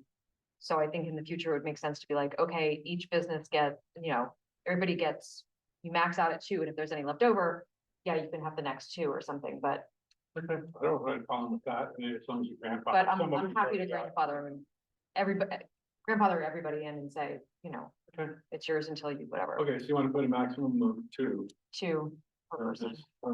this. Well, for business and also like, we have a thing here for there's 2 spots that are reserved for Non. residents that don't have any other access. Yeah. But I think that should go to 2 different residents. No, they should.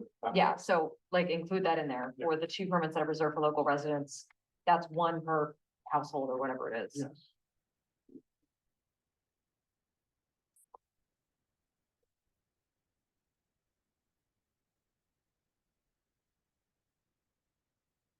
That's all I have. The next one I have is on page 5, it's a simple one. One says winter park. Parking is banned upon any roadway between the hours of 12:01 a.m. and 6 a.m. from November 15th and April 15th. I think that "and" should be deleted. It should say from November 15th through November. Oh, yeah. Just change it to through. Mm-hmm. Who's the region? That was.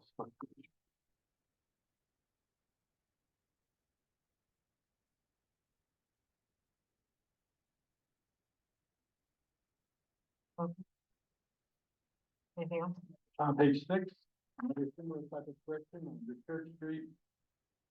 The second dot down, the south side of the roadway from the westerly boundary, it should be westerly. To the westerly, and then drop the word "the" for intersection. It's very difficult to understand the direction. At least Is there a chance that any of these numbers would get superseded? No, Okay, so it's like, it's on the corner. it's on the corner. Every number that's on here, we've gone So through 81, and 10, checked. 27, but Yep, like, there's yeah. not gonna be a 29. If there is, there's nothing we can do about it. Well, we'd have to update the ordinance. Right, but Yeah. we have to do, based on the state law, we have to do specific street address. Do you? Okay. So we can't say if there's gonna be a 29, we can't say it has to be very specific. Okay. So the That's fine. attorney told us, yeah. Thank you. So those are the 2.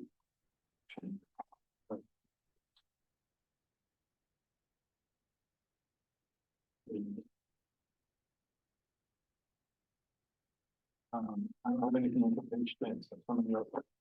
For them, Page what? page 10, then if somebody has to do for them.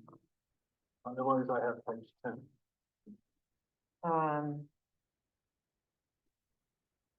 So with the Linden Hill, when it talks about the driveway leading to Hawthorne Hill condominiums, should that be a number instead? On page 7 under Linden Hill. Yeah. Dot number 2. Point number 2. West side of the road, when you take south to the north of it, meeting. Because that could change to Bob's condominiums. Well, Hawthorne Hill, no, Hawthorne Hill is the name of the area. I know, but Hawthorne's Hill. You want a street number? We can do that. I mean, do the condominiums have a? Yeah. Number, okay. Yeah, they've got them there. Yep.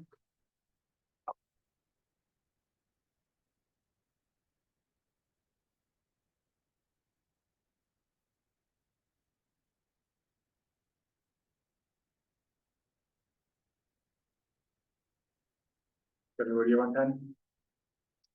What's the home of Home on- property? On That page is East End Park. That should have been changed. Isn't it?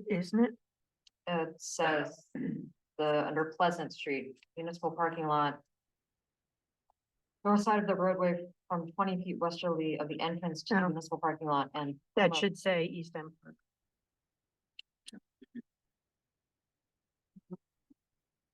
I missed that one. I have it a couple other places, but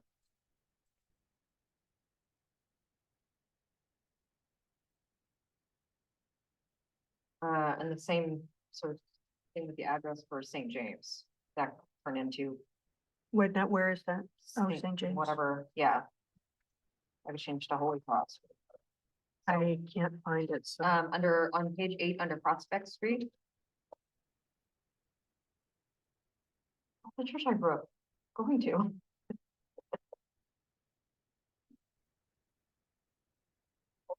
Named after a saint, what do you expect?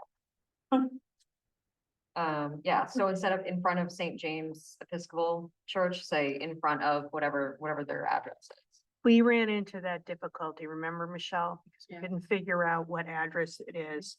Because we've got problems with the parish house versus because at the St. James Episcopal Church actual address is not on Prospect Street.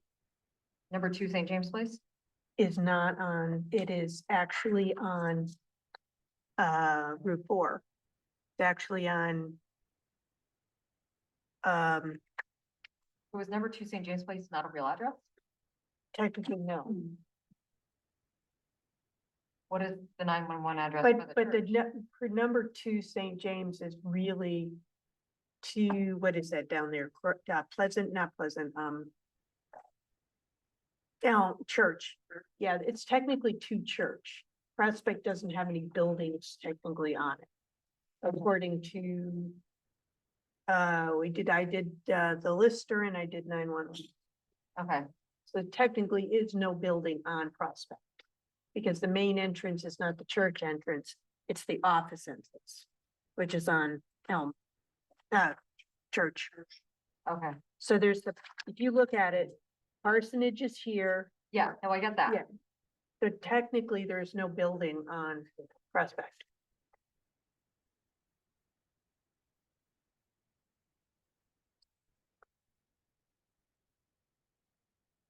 So is there another name?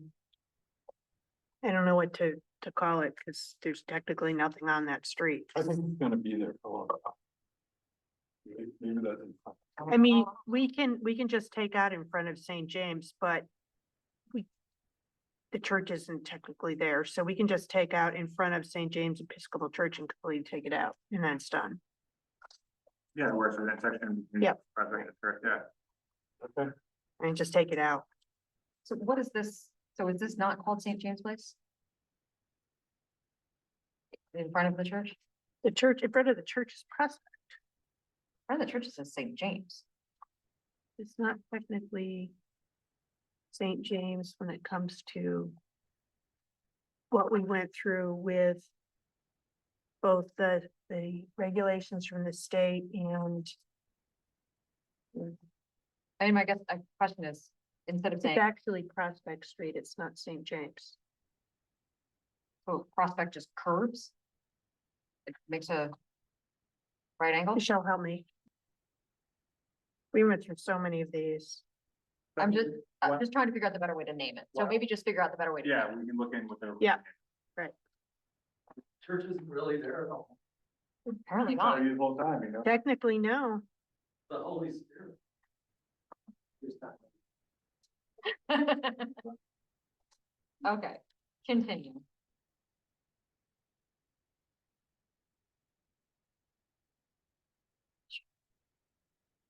Jeffrey, you were on 10? Page Yeah, 10. on 10, yeah, under reserved handicap parking spaces. I don't see in the list, Mechanic Street. There's a handicap parking space in front of the information. Okay, I'll add it. Not on page 11. Yeah, 10 or 11, either one. It's on 11, page 11, the first parking space on the northeasterly of the path leading to the Chamber of Commerce information booth. And then the second one, okay, so I thought that was, it missed Chamber of Commerce information booth, which is on the green. Okay, so I'll add it. Okay. Is it? Yeah, okay. Right, Mechanic Street.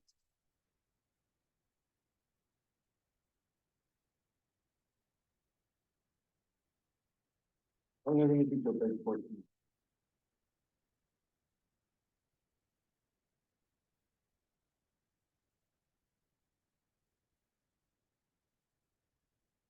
Okay, Bring this up again, but what happens if the Chamber of Commerce information booth? falls over? Yeah, we're gonna change that, right? We're gonna put, here's the way we had to do it because of the numbering of the street. I mean, can it be like across the street from whatever the number of the courthouse is? It's technically not a, that's, yeah, I'll figure it out. Okay. All right, I'll figure it out.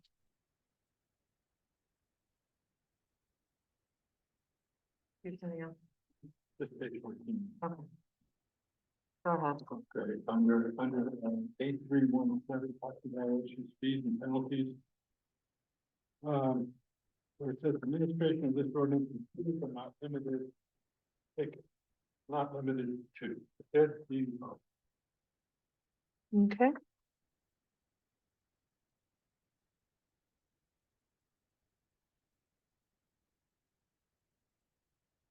And you saw we added, under below winter parking in any given calendar year after 10 tickets of said license plate, the violation cost increases Where are per you? ticket. When you look on page 15, there's a new page 15. Oh. Did you get it? yeah, It was given to you in your, it's changed. Is it not in the Yeah. document? Changed to $50. yeah, it's just, we added this one right here. We did send it out as an addition. Today, you would have gotten it today. It's only one side of the page 15. It's just- Oh, okay. And what is, oh, That's right. okay, And the correction on excludes the last the dots on the original, those I assume are still in place. I don't know what you're talking about. The corrected page 15 has on the very bottom, the general prohibition going all times, 1, 2, 3. Right? Yep. The other old page 15 is 1, 2, 3, 4, 5. So we stick with the old. Okay, yeah, I'll fix that. All right. Because we added the other lines, so got it. So we should have given you 15 and 16, because then it would have fit. Then it would. Yeah, so I just need to put 15 in there. We printed this out because we just wanted to get that one piece out. We should have done page 15 and 16, which would have been fine.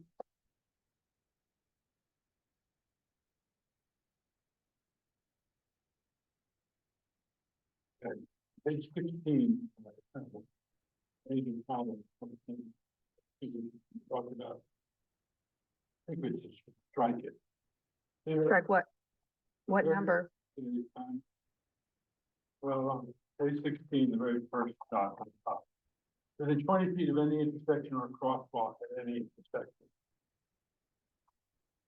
And here's why. We have some exceptions to that, which we historically should preserve it, and I don't think it's changed. The state has the state has their own laws about it, which in the past Woodstock has agreed with or changed. So, you know what I'm talking about? Okay, in front of the pharmacy. I know what you're talking about, but, this wasn't brought up before and we just went by what the ordinance Well, said the last, but I mean, think I'm we just, can discuss it, but I think state law supersedes. I think so. town. Right, I think it should, so I think it shouldn't be in ours at all. That's what I'm suggesting. I don't know if this is state law or local. I have no idea about that. I mean, I think the point is, if you take it out, it's still be true. Yes. Well, but- We won't be putting it in our ordinance. But we will be abiding by it. 'Cause it's But state we law. don't abide by it.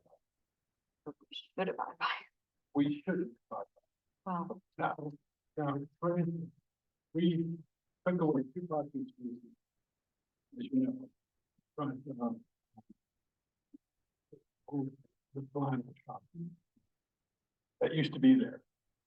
In the past, when the state laws still existed, once the rezone, the restriping was done by the state.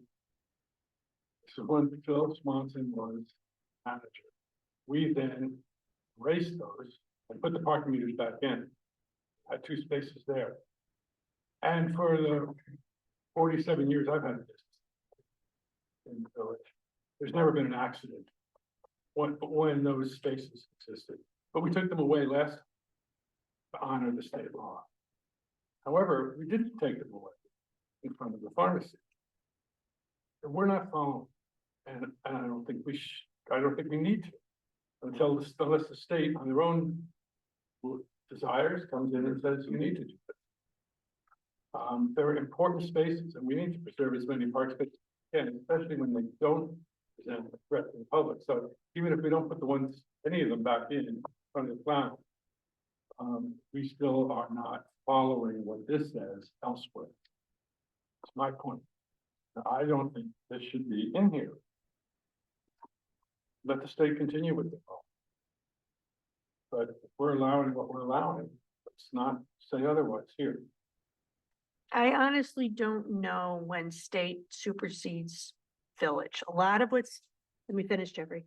A lot of what's in here is state and they do supersede local.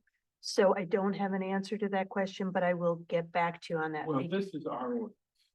Right, but the state supersedes a lot of things in this It's the ordinance. state's road. The That's fine. state's road. That's fine. The state owns the road. That's fine.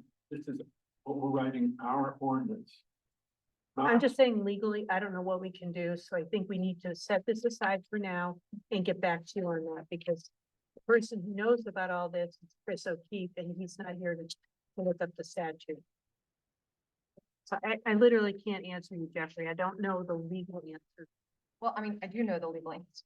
Oh, you do? Because we've had this conversation in the past. And Yeah. the state law says you can't have it.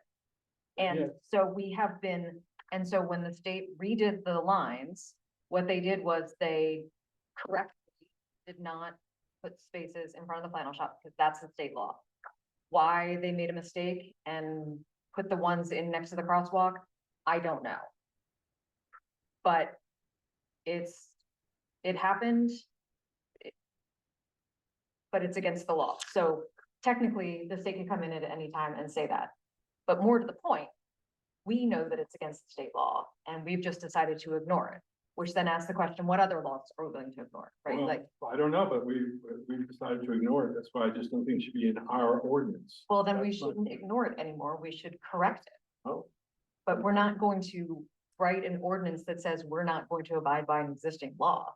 it doesn't, we just meet saying that that's within the 20 feet of a crosswalk. There's that. Doesn't take away what we're supposed to do. You can not put the words in, but that doesn't mean that it's Okay, just. then leave it the way it is and we're just ignoring the law there. that way. Well, but it's not our job to ignore the law. We write the ordinances and then it's Eric's job to enforce things or the police's job to enforce things that are done properly. So once we put in an ordinance, Okay, so we'll just tell her to ignore the assessor. It's not a public meeting. No, I think that's not a good idea. If you're looking for a compromise, I mean, you could have language that says this language, not including existing parking spots. I mean, you have those two spots in front of, Jeffrey's store and. Like compromise. Yeah, there is parking right for the crosswalk, right? It's in front of elevation. Oh, they said elevation, yeah. Oh, then those two are not 20 feet away from a crosswalk. And they currently exist right now. So, yeah, I think at least then we can saying of the truth. And say with the exception of existing parking spaces. And that leaves the ones that we took away from the final stuff still taken away. But we could make that, yeah, that's a good compromise. I'm lost. Somebody has to fill me in. I still don't understand how you just decide to ignore a law because it's not convenient for you. Convenient, not convenient for wood stuff. And there's no safety problem. It comes to my common sense. So, when when something in ordinance doesn't make sense. Well, So I don't think we should keep going on and on and on. Well, as Roger said Like- earlier, we can change the law if it doesn't make sense. We can lobby our legislature. And talk to the state about why is that a law? And what are our available options? What are other ways we can add in different, like, we have options, it's not just keep it or. So your option is just turn a blind eye. No, my option is, But fine, I'm fine with that. I don't think we should turn a blind eye to it. And let's just do what Eric suggested and say, with the exception of existing parking spaces. I'd want to get the legal reading on that before. Yeah, me too. Can you check in with the Yeah. state or whoever the powers that be? Cause I know I took that wording directly from whatever, The state usually says they encourage all towns to follow the MOD's UC or whatever the language is, but then they say towns have the ability to require things that they want. And we take on the increased liability by not following. Right. And the state laws. but this 8318 was directly from the state, all of this. Oh, what's it? Yeah, it's directly from, and Chris showed it to me and I copied it down. So that's the state statute right there, and we can go from there. I remember when we changed it. So Swanson said we had the ability, we had the. Well, let's- Which is what Eric. Well, let's find out if that's true. Want to get a legal read on it. Okay, anything else? Yes, under same page, enforcement to any law enforcement officer. Or shouldn't we add or meter personnel, they issue a parking ticket by leaving it conspicuous? Oh, we don't call it, we call it a parking attendant or a parking something. We have a name for it. We have a definition. Not just, Yeah, okay, got it.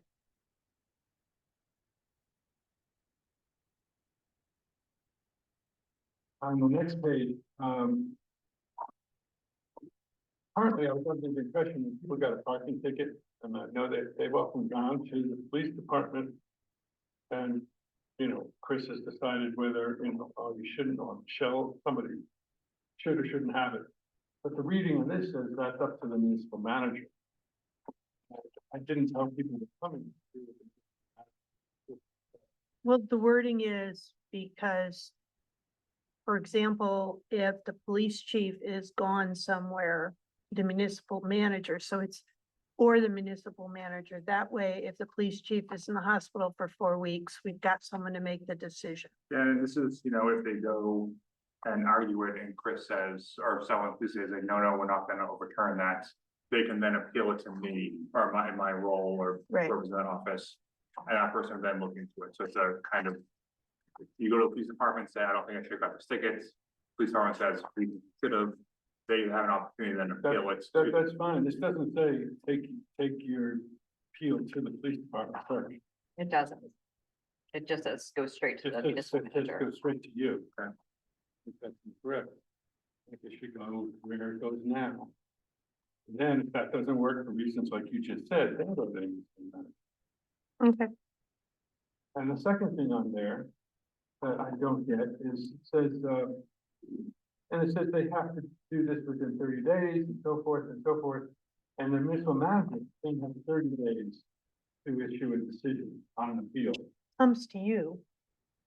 That's the wordage that, Yeah, but here's what I'm, the point I'm bringing up. Within 30 days, somebody can, but if the municipal manager doesn't do it within 30 days, then it's the decision denies the appeal.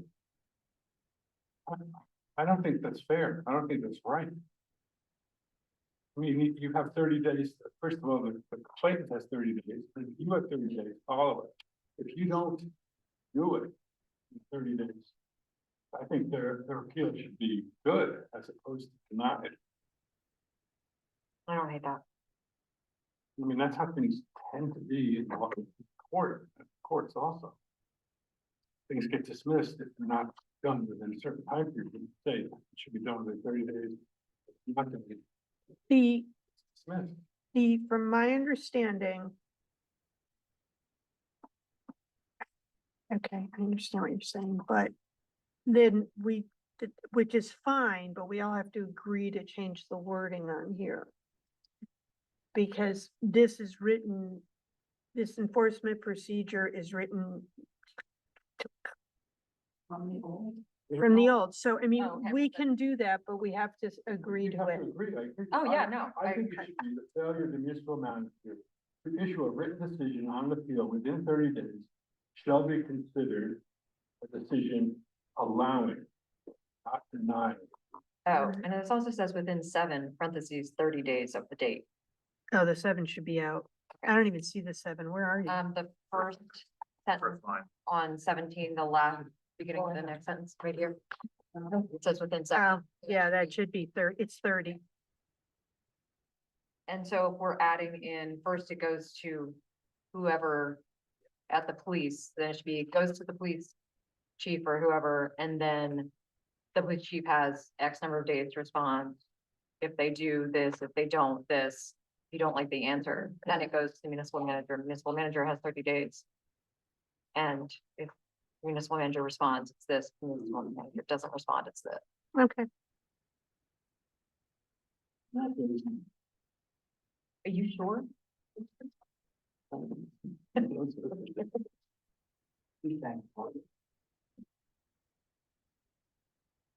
Okay, so that's one thing.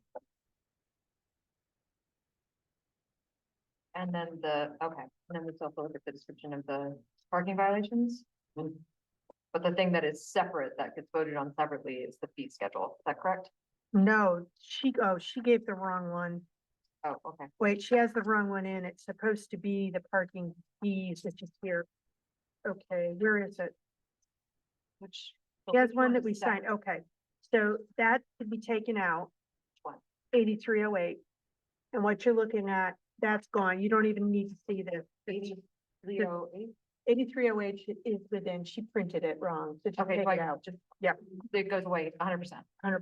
Okay. What you need to be looking at is this one, which is, get rid of that. It's just in your handout, she. Okay. So what you need to be looking at is this one right Okay, so here, then this is a separate thing, which we're signing separate. and this is not an ordinance, this is a, Schedule of fees. okay.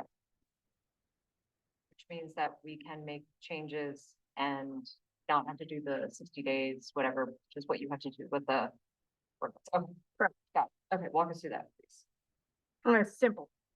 It says we moved it from the ordinance to here. And we've developed a set of fees that can be adopted or from time to time may be adopted or amended. Here's the fee structure that we all agreed upon. So it's in here. And then it's 60 days after we sign the ordinance and then effective dates. It's just standard words. But we all agreed to the parking fees a while ago. Okay, We've gotten through that. wait, so there's an amendment. It's not an amendment. It's a schedule of fees. I know, but it says this amendment to Title 8. So it is an amendment. Got it. And then under effective date, oh, it says effective date twice. So that just needs to go. Oh, There's she a must have question- done that wrong. Question on, do we want this to go into effect? Well, we signed it. I'd really like to see this go into effect on But we don't have parking tickets, Jeffrey. January 1st. You don't want the new ones to go into effect till January New- 1st. So I think it would make a lot of sense. Plus, right now, we've also said people are allowed 2 get out of jail cards a year. And we're changing it to 1. That's on a yearly basis. So that would I be think that should, this not going into effect or Well, no, the other one, the this. get one, out of 60 jail days. free card is in the actual ordinance. It's not in here. This is simply parking fees, nothing else. well, the ordinance doesn't take effect for 60 days anyway. Yeah. Yeah, so if we make this applicable for 60 days before January 1st, I think it would make sense.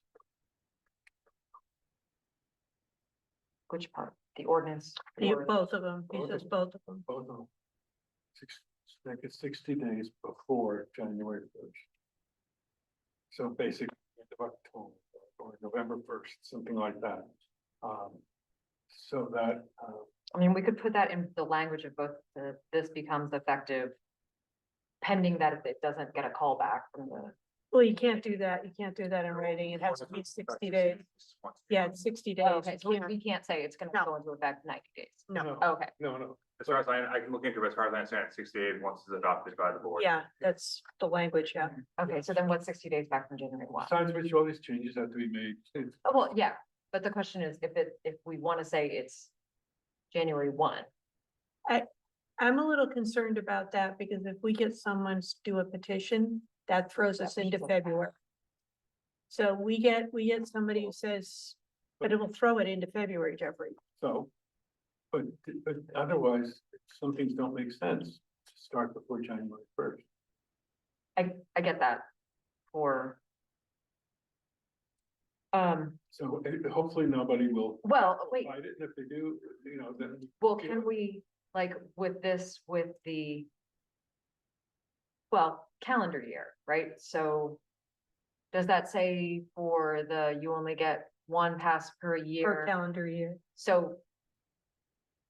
Is there a way that we can say that the calendar year starts, because if this passes and then it goes into effect in October, November. Then the calendar year, that means that everybody would have like Well, one left There's for another the reason, year. another reason, I think, another good reason to put it off, don't affect that. I think the public really needs to know in advance about all these fee changes, multiple times. Oh, yeah, So that they can't say, oh, I didn't know it's $1.50 an hour now. I think we're gonna have to do a lot of public education about what changes that affect people on an everyday basis, such as the fees. which we can do in 60 days, no matter when. Yeah. We can do it within 60 days, yeah. Yeah, so once we, But what you could do is, you could vote on the ordinance when you're ready with the schedule of fees. Of the current fees now, and vote on this new current schedule fees for January 1st. yeah, so this one, So you. the because ordinance we could can go into change effect- this Yeah, the ordinance faster. can go into effect in 60 days, next week hypothetically. And this, you can have one schedule of fees for the current fees that exist today. And then have another one vote on to go into effect on January 1st of 2026. And that way you cover your bases there. Okay. And the two, so this one, the schedule of fees starts January 1, we can make that. You need 2 schedule of fees, so you need, if you want to vote on the ordinance. Soon, right, in the next 2 months. You want to schedule, and you don't want to change the fees yet, to Jeffrey's point. You'd vote on the ordinance with the schedule of fees that represent the current fees in place today. Yeah, Then you could vote on a second schedule of fees, these new fees to go into effect January 1st. okay, so we're almost doing 3 votes. Yes, So we're saying we're voting on this, and then we're voting on a schedule of fees until December 31st. And then we vote on a schedule of fees that starts January 1. Yeah. Jeffrey? Okay, and what about the only one That's a calendar year, count? which means if this goes into effect November first, people. would have November first, then one people have one. From November to. From November to December 31st, December. and then from January first onward, they'd have one. So if they've already had two this year, it almost resets the clock. If they have none, but they have one and they're expecting to have one more this calendar year, Well- they won't have that. Well, then we'll make that obvious. I mean, we will talk about that. So that people don't get a parking ticket. All right, so So we need a second schedule of fees. That's the old schedule of fees that we will vote on separately from this schedule. of fees. If you're gonna vote to, to have this effect before January first. Yeah. Okay. Yeah, I don't hate that. Yeah. I'm good with that. Frank? Does that all make sense to you? Yes. Man, a few words. Okay. Anything else on the parking ordinance, fees, next step?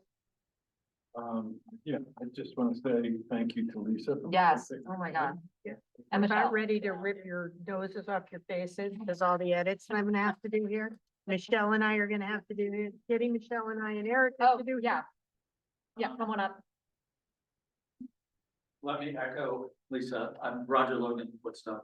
Let me echo, this was obviously a large piece of work, lots of details to keep track of. Lots of lots of opinions. holes to fill. Yeah, Yes. lots of opinions. I just have a couple of comments. One, with respect to Jeffrey, I believe that we should follow the best regulations available.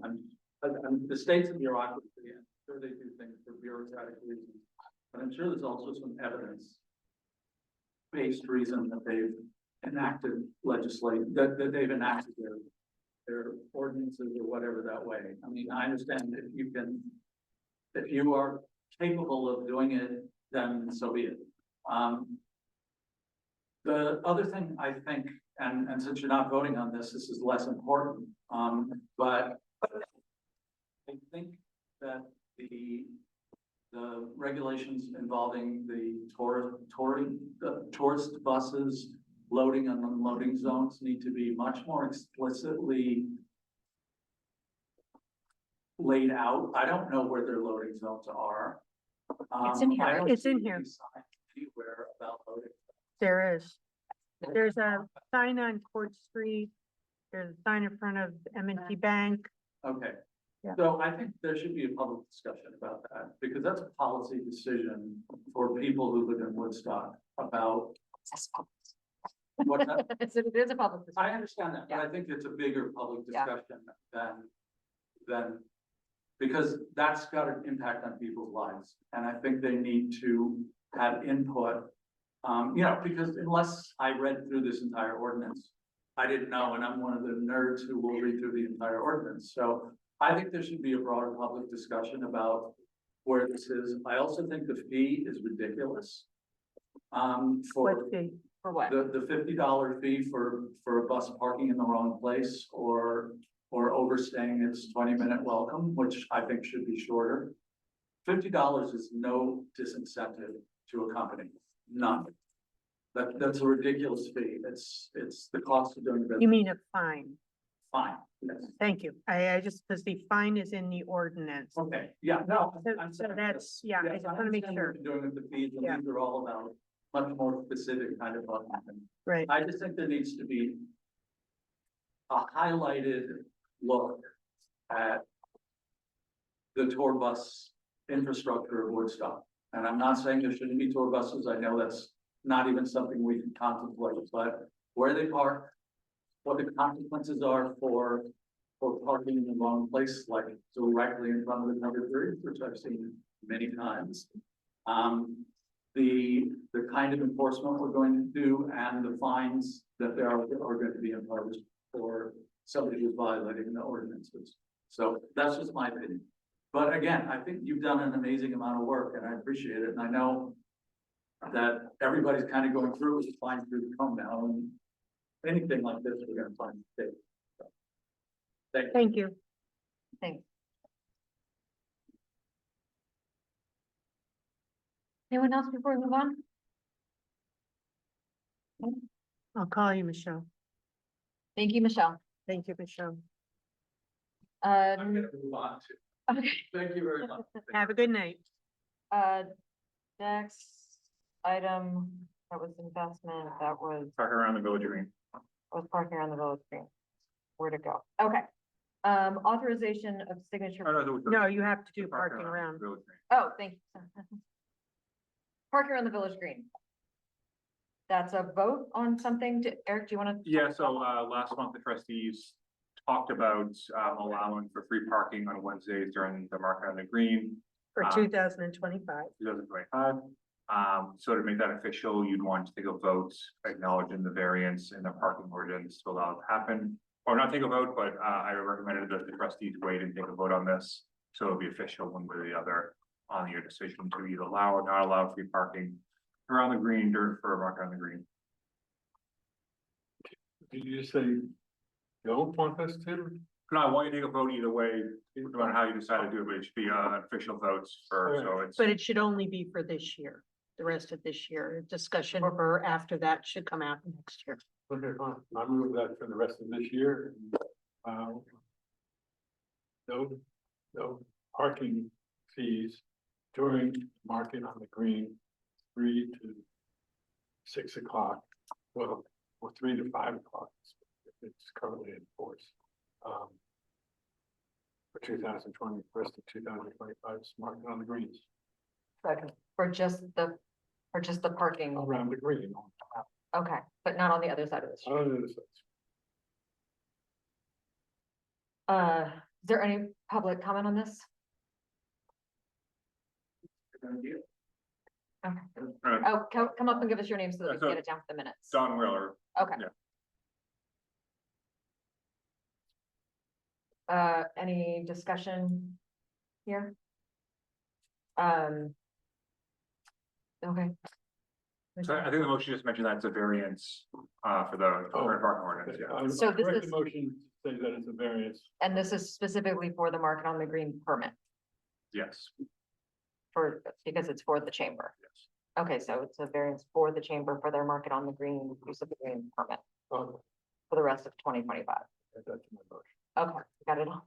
Okay, all in favor say aye. Any opposed? Me. Okay. Motion carries. Next is authorization signature for the police vehicle. Yeah, so the trustees voted to authorize a new loan for the police vehicle. This just gives me the authority to sign that loan document so the lawyers can get it going. I think at this point I could have just had you sign the document, but there's at least to give me authority, and it's in the minutes. It was sent over to the attorney and then we're all set. So that's all it is. Okay. I would make a motion to allow the municipal managers to sign the authorization for the new police vehicle. Is there a second? Is there any public discussion? And could I use to rephrase that for this vehicle that you already approved? So just For the police, yes. So just for this current one and nothing in the future. Okay, making a motion to authorize the municipal manager to sign for the police vehicle that is currently being purchased for this year and no other car. Is there a second? All in favor, say aye. Right. Any opposed? Motion carries. Thank you. Thank you for the correction. FY 26 tax rate. Okay, so you have the breakdown of tax rate that Robert Desmond put together. We had projected a 12.8% tax increase. It's actually 12.6% tax increase.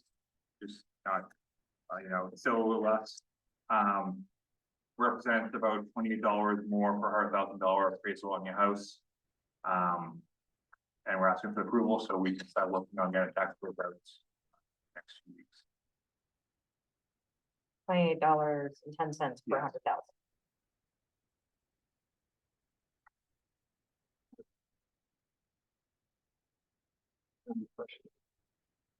Frank, do you have any questions or concerns about this?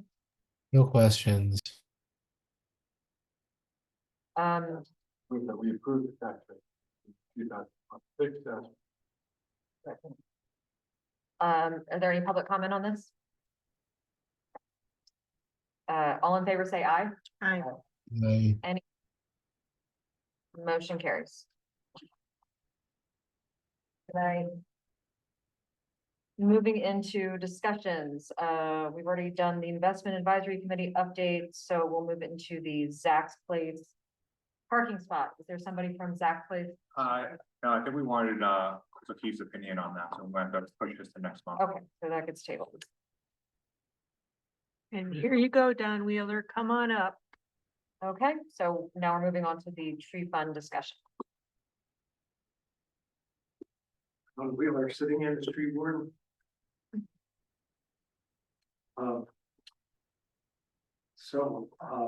To discuss what I'm thinking of and what, we already have on the table for spending. Kind of start with the, negative side of the equation. We do have 2 trees that are needing removal. Now we have a dead elm tree on the green and we have a dying maple tree on Pleasant Street that are both in need of removal for safety reasons. And I have waiting for one more bid on that. Those will be done within the next few weeks. That's about a $3,000 expense to get those 2 trees. Where's the second one? Is it on, where's the second one gone? It's on Pleasant Street in front of the old Ardmore Inn. It's a maple tree that's diseased and dying with that. Broken branches. My priority for the coming season is to, because of all the removals that we've had, there's several voids on the green. I'd like to put some new trees on the green. And this might come before this committee or maybe public discussion on what people would like to see for trees and species, or I can just recommend some and recommend spots where they should be located. So that spending is variable, and it will depend on getting bids on what species we decide on and how many we want to put in. I need to get a final decision on what, or a final number on what the actual tree budget is right now on tree fund. Okay, so you're getting that from Robert. Yeah, I'm not clear on that right now, so I'll go through again with that. Okay, and we've just added in, or we're about to add in more from that we voted on tonight. 1,700, 34, Yes. 3,400. Yeah. 3,400. Yeah. That covers it. And then this spring, coming spring, part of the budget will be our every other year injection of the apple trees for Emerald Ash 4. That's about $10,000, close to that. That will be coming up in the spring of 26. How many trees is that? It's 50 to 75 trees. I forget the exact number. We've been putting money aside for that. Yeah. And this spring, there was supposed to be injection of the healthy elm trees in town, and because of contractor scheduling and weather conditions, it has to be done in certain conditions, can't be done in hot weather and all that didn't happen. And I'm going to talk with the contractor and find out if it still can be done this year, or if that may be postponed until next spring. And also, I'd like to look forward to doing some planting. Well, first of all, there's a lot of the street trees right in the business district that need pruning, and that I've talked to one contractor and going to get some bids from others for pruning the trees. They need general thinning, broken and dead branch removal, and some branches hanging over the business fronts. And that pruning needs to be done. When? As soon as possible. I'm trying to get it scheduled between now and fall, before the Christmas lights go up in the trees and all that. That's the key to get those done before that happens. Okay, and that would hopefully be done very early in the day. Yeah, that's. You're talking about a busy time of year. When foliage, don't want Right, them out there with their trucks. no, it would have to be done early in the morning and, you know, make sure it's not done during busy peak foliage time and other like tourist activity time. And the trees that you're saying you're considering putting on the village green, when would you want? Either this fall, or next spring. Okay.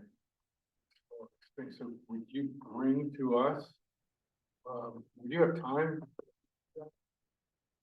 And still come to us and say, these are the species that would be most suitable. We want ones, obviously, whatever they are, that will be survivable for a long period of time. Right. And disease resistant. Want to try to avoid the elms and other species that are. Right, A lot of problems with. so if you were thinking of doing that for this fall, that's really quick. Yeah. Yeah, and I can put out a proposal of species and general locations and like forward an email. And have you review that. And if we made that decision in September, is that too late for you to find a contractor to do that? Probably I could talk to contractors and get them lined up to do it before a final decision was made on actual species and locations. So it could be done. But it might be, because of timing with foliage and all that, it might be just as advantageous to do it in the spring. In the spring, I think so. Yeah. I think so at this point in the year. So that would give us more time to sort it out, find the right contractor to do the work. Yeah, that makes sense. And then, it probably won't happen this year, but looking to the future, I really wanna, there's been several trees removed in the main business district right on the sidewalk. There's some little planting spots there and they're really too small for a healthy planting situation. And I'd have to work with, you know, the total plan of what's gonna happen with the village sidewalks and create bigger planting spots and redo the whole infrastructure of where the trees are gonna be planted. But that's something I would look forward to and want to make a plan so that green space is maintained along our streets, because there's a lot of spots now that are empty and some have actually been paved over, I think, where trees were. It'd be nice to maintain a tree line in front of the business. Front of the downtown businesses.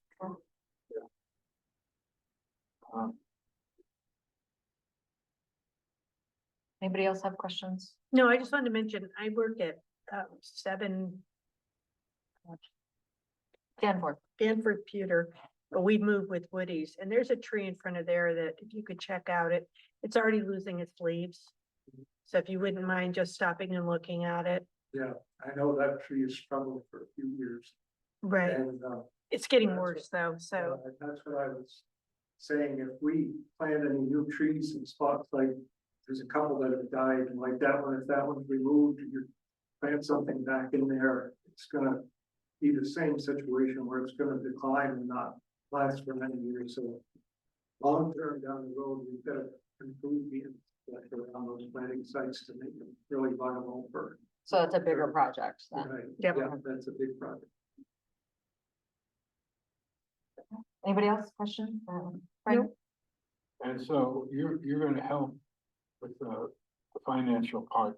Yes. Information to Don of monies that are available for what he's just discussed. Yes. Thank you. That'd be great. Awesome. Thank you, Don. Sure. Thank you, Don. About the work being done for those two trees, let me know. Oh, what's that? Once you know when the work can be done for those two trees, Yeah. let me know. Okay, I will. Yeah, I'm waiting for one more bid to come in. Yeah. When I get that, I'll approve it and let you know. Awesome, thank you. Yep.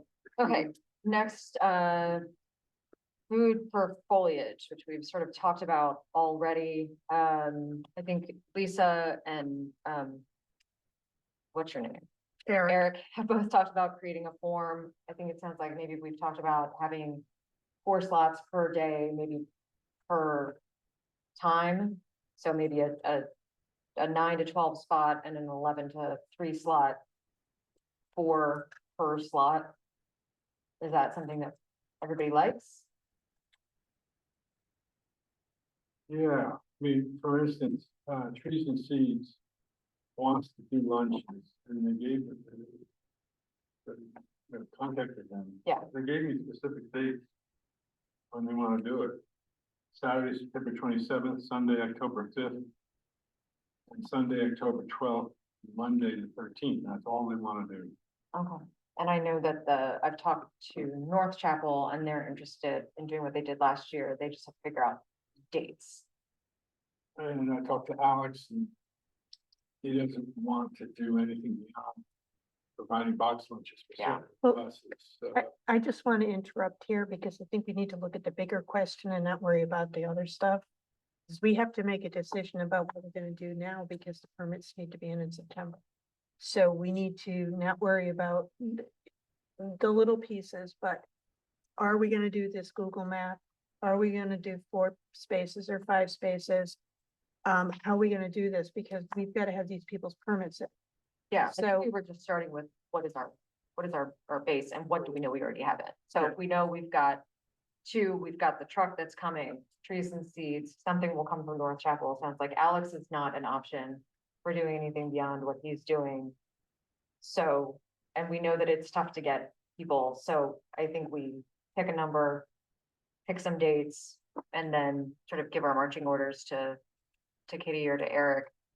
And but how do we find these people? well, we've also been working with Jess Yeah, as well. so I think what we need, and again, we're doing this despite us not wanting to do it again, but it's necessary. So I think what we need to know is how many vendors do you want per day? What days do you want them to be there? And do you want a split between nonprofit, for-profit businesses? How do you want that to be broken down? So we can kind of blast this out and then get people to say they want to do it. So that's kind of the information we need on our end, so we can run with this. Like Jess is ready to go, I'm ready to go. We just kind of need to know what Yeah. you are willing to approve in the September permits. I think knowing full well that we've already got the White Cottage is gonna be there most days. I don't wanna go more than 4 because what we discovered a few years ago was that really once you get beyond 3 or 4, people start cannibalizing each other. And they're especially the nonprofits who are there to do fundraising, we certainly don't wanna hurt them. So I don't think we go beyond 4 total on any given day. Fine, so well, how about 2 nonprofits and 2 for-profits? And I kind of don't care about the mix either, because it is so hard to get people. Right. That I'd rather just like, let's would- make it as simple as And possible. what kind of White Cottage would you as one of the 4 vendors? I mean, I think you have to. We have to. Okay. Yeah, so then it's Who's one of the 4? With the White Cottage. White Cottage. No, we said there'd be 4 on the green. He's technically on the green though, even though he's not, Yes. his people are there, the picnic tip was there, people are eating. I think if you've got 5 food things, It's that- too much. I think that's too much. Okay. And I don't want people to lose money because then they won't come back. And so 4 vendors on the green, are we also put in the gore as well, with 4 total? Or I think we try to just put everybody on the green. Okay, I think we just concentrate it. And so if all of a sudden the Girl Scouts wants to do something, we go, okay, these are the, you know, And we should try to emphasize Sunday, Mondays. and yes, Yeah. and that's what days do you want these spots open? I mean, I think I'd rather contain it to like Friday through Monday. So that, because those are the days of the greatest need. And I'd rather people go into those slots than say, I'm gonna do a Wednesday, I'm gonna do it like, we need a I'd concentrated rather amount. contain Saturdays. No Friday? No Friday. Because people are gonna take Friday, but they're not gonna take Sunday or Monday. So you wanna force people into those days? I don't wanna force people into days that we have the biggest need.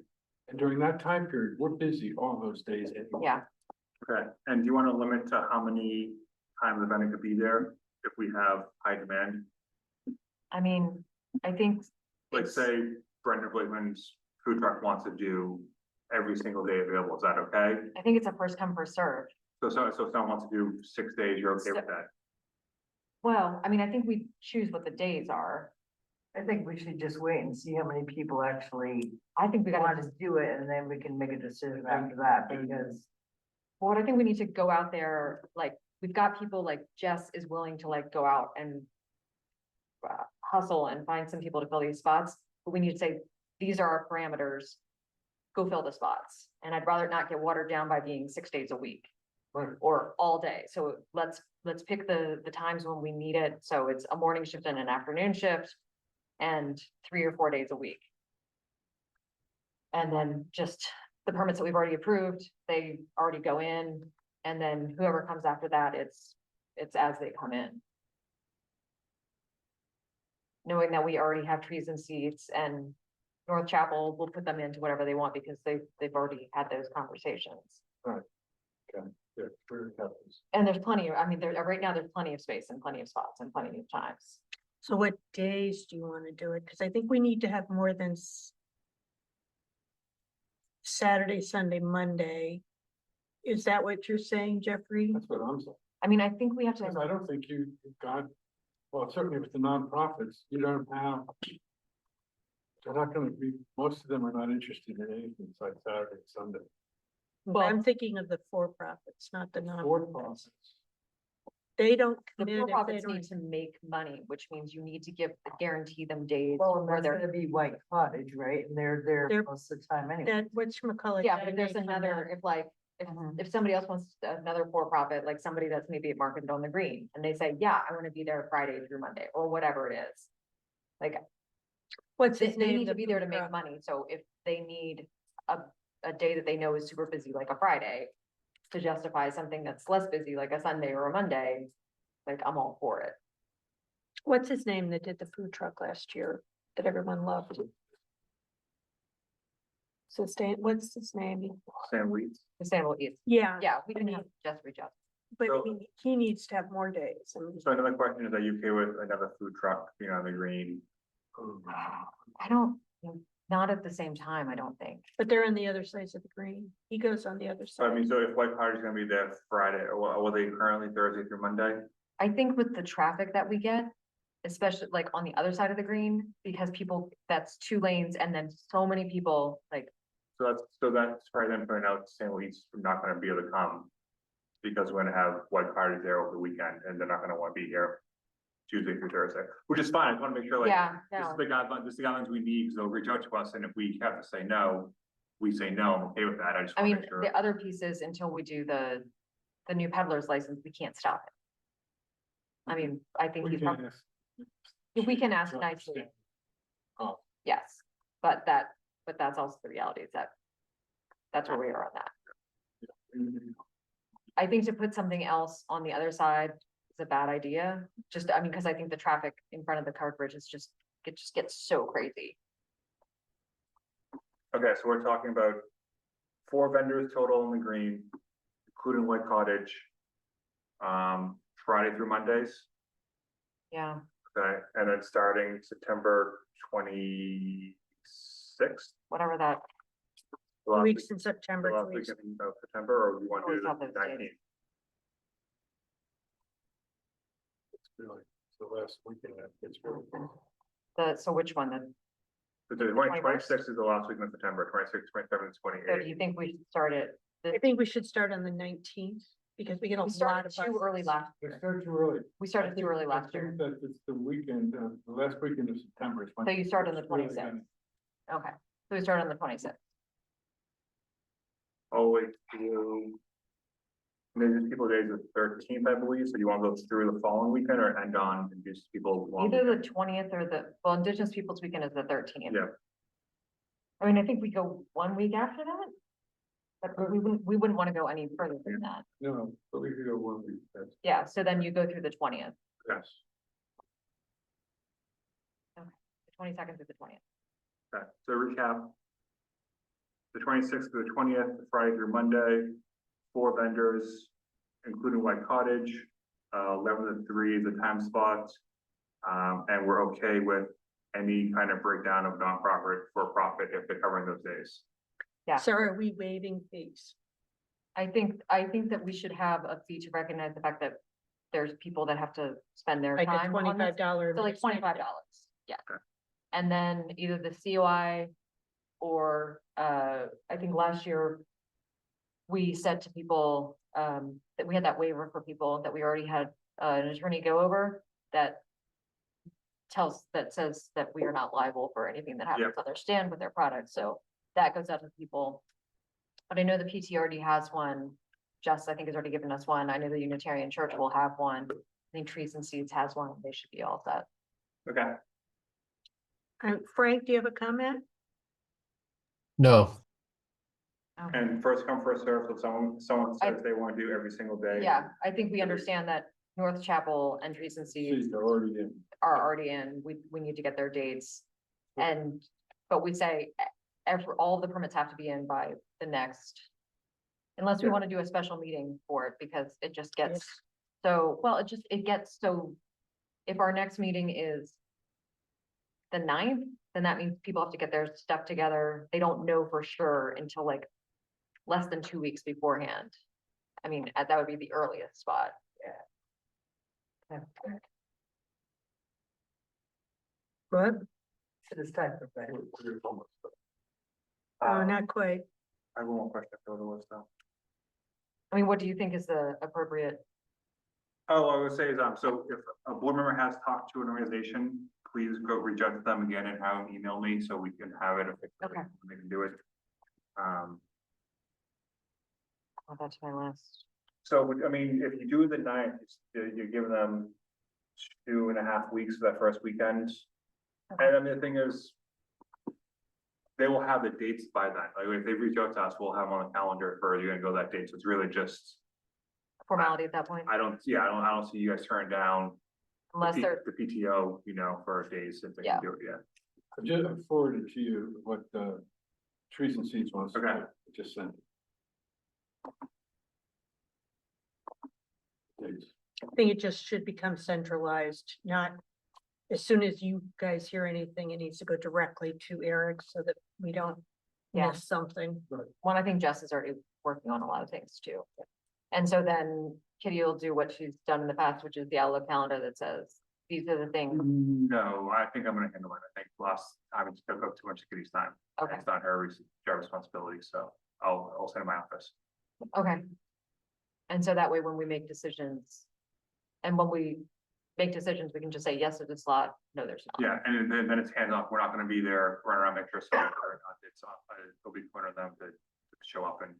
Okay. Yeah, I'm please happy to- take your trash out with you. Yeah. Well, I'm happy to work on something ahead of time. That's like, once somebody gets approved, you go, here are all the rules, here's the Yeah. things, here's the electricity. If you want electricity, talk to the chamber. If you need parking, go talk to the police. And there won't be electricity yet, because I think my cottage uses most of it now, don't they? On the chamber, yeah. Yeah. Yeah, but if they're over by the Christmas tree or Yeah. something. Right, and there's also, remember, there's electricity in the poles. Yeah, not great, but, well, and if they're there, if for whatever reason, White Cottage isn't there one day. Yeah, but if you're doing a couple crock pots, you're Okay. fine in the poles. Okay, well, I'll start working on a document for that. And can you follow up with, Jess and just let her know what we've done? Yeah. And then- tomorrow morning. Let the two people that we've talked to know that it's a $25 fee. And either the COI or the document, the liability document. Guess I have to ask a bad question, Harold. Yep. Do you have a idea of when you can have that Google? I gotta see if we can make it first. Okay. I'm working, my wife's helping me see if it's possible. Right, I'm happy to help you with that too. Okay, you don't want me helping. next item. Try if you want. And also with that, the thing that I added in, and this is more a question for you or how we can be helpful. Is there's just a lot of cleanup that I think needs to happen in the village, whether like the trash cans need to get cleaned up, like totally awesome that there are extra trash cans that have been put out. It's super helpful, but those trash cans are, They Janky. have to be emptied on a really better basis than in the past. well, but now we've got more trash cans, so that's helpful. It's helpful, but they're, especially like around the mini mart out there. Well, Come on, Bear. Come on, don't there, Mini mart. Circle K. yeah, I mean, recent weekends, it's been overflowing. Can we ask them? Well, they have their own trash can too, I think. I think they put out their own as They well. have their own on their In property. general, last year, during foliage, they were overwhelmed, crush Everything sheds were overwhelmed. And so we need to have more collection. More people, it costs us more money. Well, and is that, I remember talking about that last year and it was like Casella won't let us do like a surge thing. No, I mean, usually what we end up doing is have our public works come in on overtime and then do trash pickup is what we've done in the past. Like I said, we usually go another day, but they're not gonna come in when we need them to. You know, they're not gonna show up on a Saturday afternoon and show up Friday morning or Monday morning, which the biggest issue is usually Saturday afternoon is when the trash is usually, Yeah. yeah. And then it's overflowed until Monday. Yeah, so that's why I do the overtime, that with us don't come in, we can do it. Might be able to do it Sunday morning, if we have a wastewater or water people in that morning, they can maybe do a tour and pick up some trash. So I'll sit down and talk to them about what the schedule is like. And is there a plan for, or are you gonna talk, somebody gonna talk to Rotary about, the trash cans are all dirty, and I mean, they're gross again. Of course they are. Can we do it to Rotary, see if anyone's interested? And then the extra trash cans, I swear I'm not piling on, but the extra trash cans that got put out, which are awesome, are janky. I'm happy to just go paint them, if there's paint. Yeah, I mean, Like, I know that there's lots of things at play here, so. yeah, I mean, this is now the time, but I think this goes back to the discussion of the demands on employees and what we can provide for the Yeah. employees we have, and we can't provide all this stuff with, you know, we can't be grading the roads and also picking up trash, and we're limited in what we can do. And I think this is a large conversation of what we want to fund as a municipality, what we can provide, and we're comfortable with those lines. Because I mean, just if we're talking about overtime for trash pickup on a weekend. Yeah. Mandatory 3 or 4 hours of overtime, per person per day. Maybe only $120, but you know. No, it adds up. 5, 6, 7, 8 weekends, it adds up. So it's just. So there's something to address during. More than budget. 4 weekends. I'm sorry, yeah, but I'm just giving the example of, Yeah. you know, these things. You know, having someone pay a trash barrel takes them away from weed whacking the green, you know, or vice versa, so. Okay.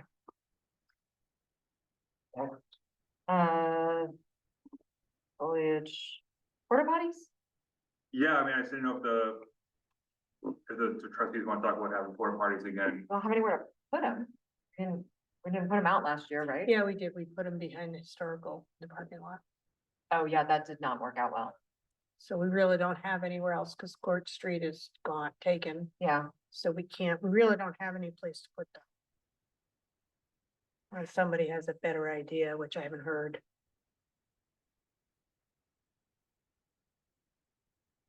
Should we have last year, in the boathouse last year? No, They're no. the historical, because the courthouse is taken over by White River, so we couldn't put them back. We couldn't take those 2 parking spots, remember? And then we had rented- the barbecue over there, so it made a little bit more sense, but it just didn't. People really didn't see it and it just didn't. I know this might not look pretty, but what if we put it on the back side of the building on the green? The old chamber building. Put a couple of them. Don't they have to bring them in and out, though? They do. They have to bring them in. I mean, they that's drop not one fair. off and so they'd have to have a truck there. Would there be space by the welcome center? I mean, it would make sense if you're gonna have them to have them all in one spot, I think. Which welcome center? The only welcome center we have. On Mechanic Street? Okay. Sorry, I didn't mean for that to be snotty. But, It's quite all right. I'm used to you. because it gets overwhelmed, I mean, I know it was 2 years ago, the welcome center called us. Was it a Thursday ahead of time saying they were overwhelmed with people wanting to use the restrooms and asked us to open the porta parties early, Oh, that's right. you know? oh, I mean, Then we take a parking space if we do well, that. no, that don't take parking. no, because we can put it on the grass. I mean, we own that area. We Yeah. own that building. The town does, I Go guess. on the side of the building. Yeah, That's fine. Yeah, I'll do a walk tomorrow and see if there's a space for it. Yeah, there's. Yeah. I'm sure that there is. On the Mechanic Street side, gonna decide to build it there, but two of them easily. Yeah, and I think the thing that is, of course, always just the most expensive is, well, and when we've done it in the past, we only did like 1 weekend, 2 weekends. 2 weekends. Weekends, yeah. Yeah, and so it's always, it's the cleaning that gets you, but like, I insist on having them cleaned every Yes, day. that, And I don't want to put that on any staff, it's too much. yeah. And then, do we talk to the, whatchamacallit, the rec center about making it more obvious that there's bathrooms at Vale, or would they prefer we not do that because they've got so much going on over there anyway? I mean, we can, I don't foresee, No, nobody's gonna walk. you want to walk the trail, yeah. You don't think? Yeah, Oh, okay, The people who are coming there, I mean, people parking are gonna be going to restaurants or, yeah. okay, right. No. Yeah, definitely not. okay. Okay. Okay, Move on. next, Halloween. Jeffrey, Do we still have Sarah with them? No, No. no, she's on vacation. Oh, she was on. too. Yeah. All right. So Sarah, I talked to Holly, and Holly said that Sarah, and she will be organizing. I said, Okay. at the very least, you would have to be doing all of the distribution. And collection and distribution. Okay. Of candy. And they said that they will take it on. Okay. Now they have to organize it. All right, so what's the group? The PTO. Yeah. PTO. Okay. Do you want me to? And they asked, well, are you still gonna support us with some, of the candy? Oh, And yeah. I said, I wouldn't, do that. I couldn't speak for that because we. I mean, we've got it in the budget But I already, think we have it in the budget. Yeah, this, and yeah. the select board has it in their budget. yeah, So the select board needs to vote on it, we need to vote on it. Yeah. Yeah. So, Okay. so I can follow up with them and say, okay, get organized, folks. Well, And that they need to speak, I said, speak to you. yeah, I'm happy to talk, I have documents already. How, yeah. So, I mean, I think it's important for them to know, though, if they don't do this, people will be picking up candy here. And that's the extent of the trustees. Yeah, I mean, they're Yeah. a good Yeah. crew, yeah. Yeah. Well, I just told want them everyone to know that, there's no one else. that Yeah, The trustees good. are not gonna do any of the work other than voting, support them financially. Yeah, and we can do the, we can put stuff on the listserv and all that sort of stuff, but just like, hey, PTO is managing this, but this is where you can send your stuff or whatever. Yeah. Okay, yeah, well, if you follow up with them, let them know I have all the documents and I'm happy to will. share that with them. But we're, and you still wanna do it in the normal location, shut down all the streets, you wanna do something else? they were very strongly about doing it in the same location. Same location. Okay. With the police cutting. the street off. Okay.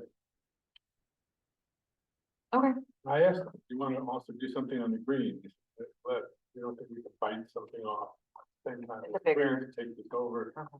Anyway, that's. well, maybe this will be a good year for them to like see it, see what they like, what they don't like, and Yeah. and sort of grow from there. It's a Right. good introduction. I really appreciate what they're doing. That's huge. Okay, so next item on the agenda is an executive session. So, so I would like to make a motion to go into executive session under 1 VSA 313. After making a specific finding that premature general public knowledge would clearly place the public body or person involved at a substantial disadvantage and pending or probable civil litigation or a prosecution to which the public body is or may be a party. Is there a second? All in favor, say aye. Aye. Any opposed? Motion carries. Frank, I'll call you. Yeah. Okay, we're back on? Anybody mind if I Well, stand? Yeah. I moved them to come out of, executive session. Okay, is there a second? All in favor, say aye. Aye. Any opposed? Motion carries. Thank you, Jeffrey. Is there, any other business? No. No. No. The next item is the approval of the minutes from July 8th, 2025.